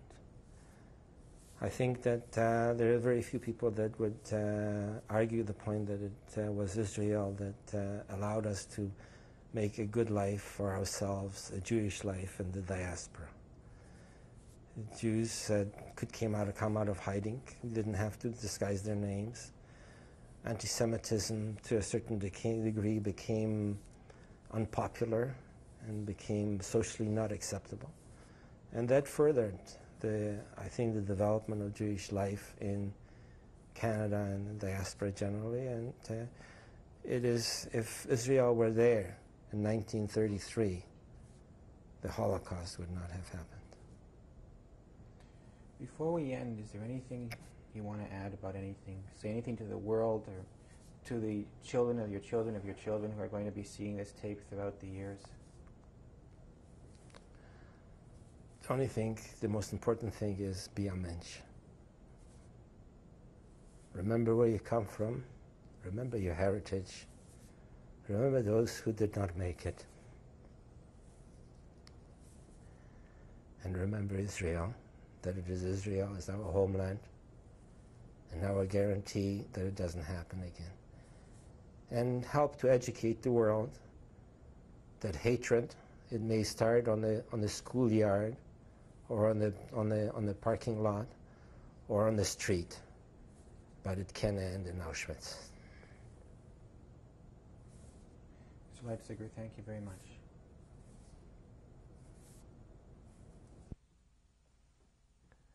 This is Bernice, my wife, who we've been married now for 41 years. And with her we have created a very nice life for ourselves. She helped me through many problems that I may have had. And we have together 3 beautiful daughters who are now married with children, and 3 wonderful son-in-laws, and 8 beautiful grandchildren, and 1 on the way.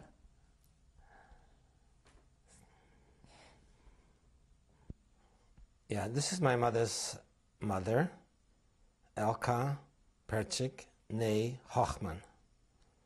When was this picture taken? This was taken in 1938. Where? 30, I don't know, it's young, she was younger than that. Must have been taken, I don't know. I got that picture from my aunt in Poland, and she got it from a woman that used to work for her. And so this looks like she must have been taken somewhere in 1930, maybe 1935. How old might she be in that picture? I would say 1935, I don't know, she must have been around 50. These are my father's parents. His mother's name was Rudolf Leipziger née Birnbaum, and my grandfather's name was Abram Hirsch. And between they had 8 children, 4 sons and 4 daughters. These pictures were sent to my uncle in Toronto, sometimes in 1930s. I would say was most likely early 1930s. I don't know their age at that time. It must have been also close, most likely around 50. My Uncle Dave, as you know, lived in Toronto at that time. These pictures span a long period of time. The top picture is an engagement picture that my parents sent to my Uncle David in Canada, and this was 1922. And then the picture on your left is my sister just before being deported to Auschwitz. You see, and then on the right is a Purim costume, a ball. My sister is dressed up for that occasion.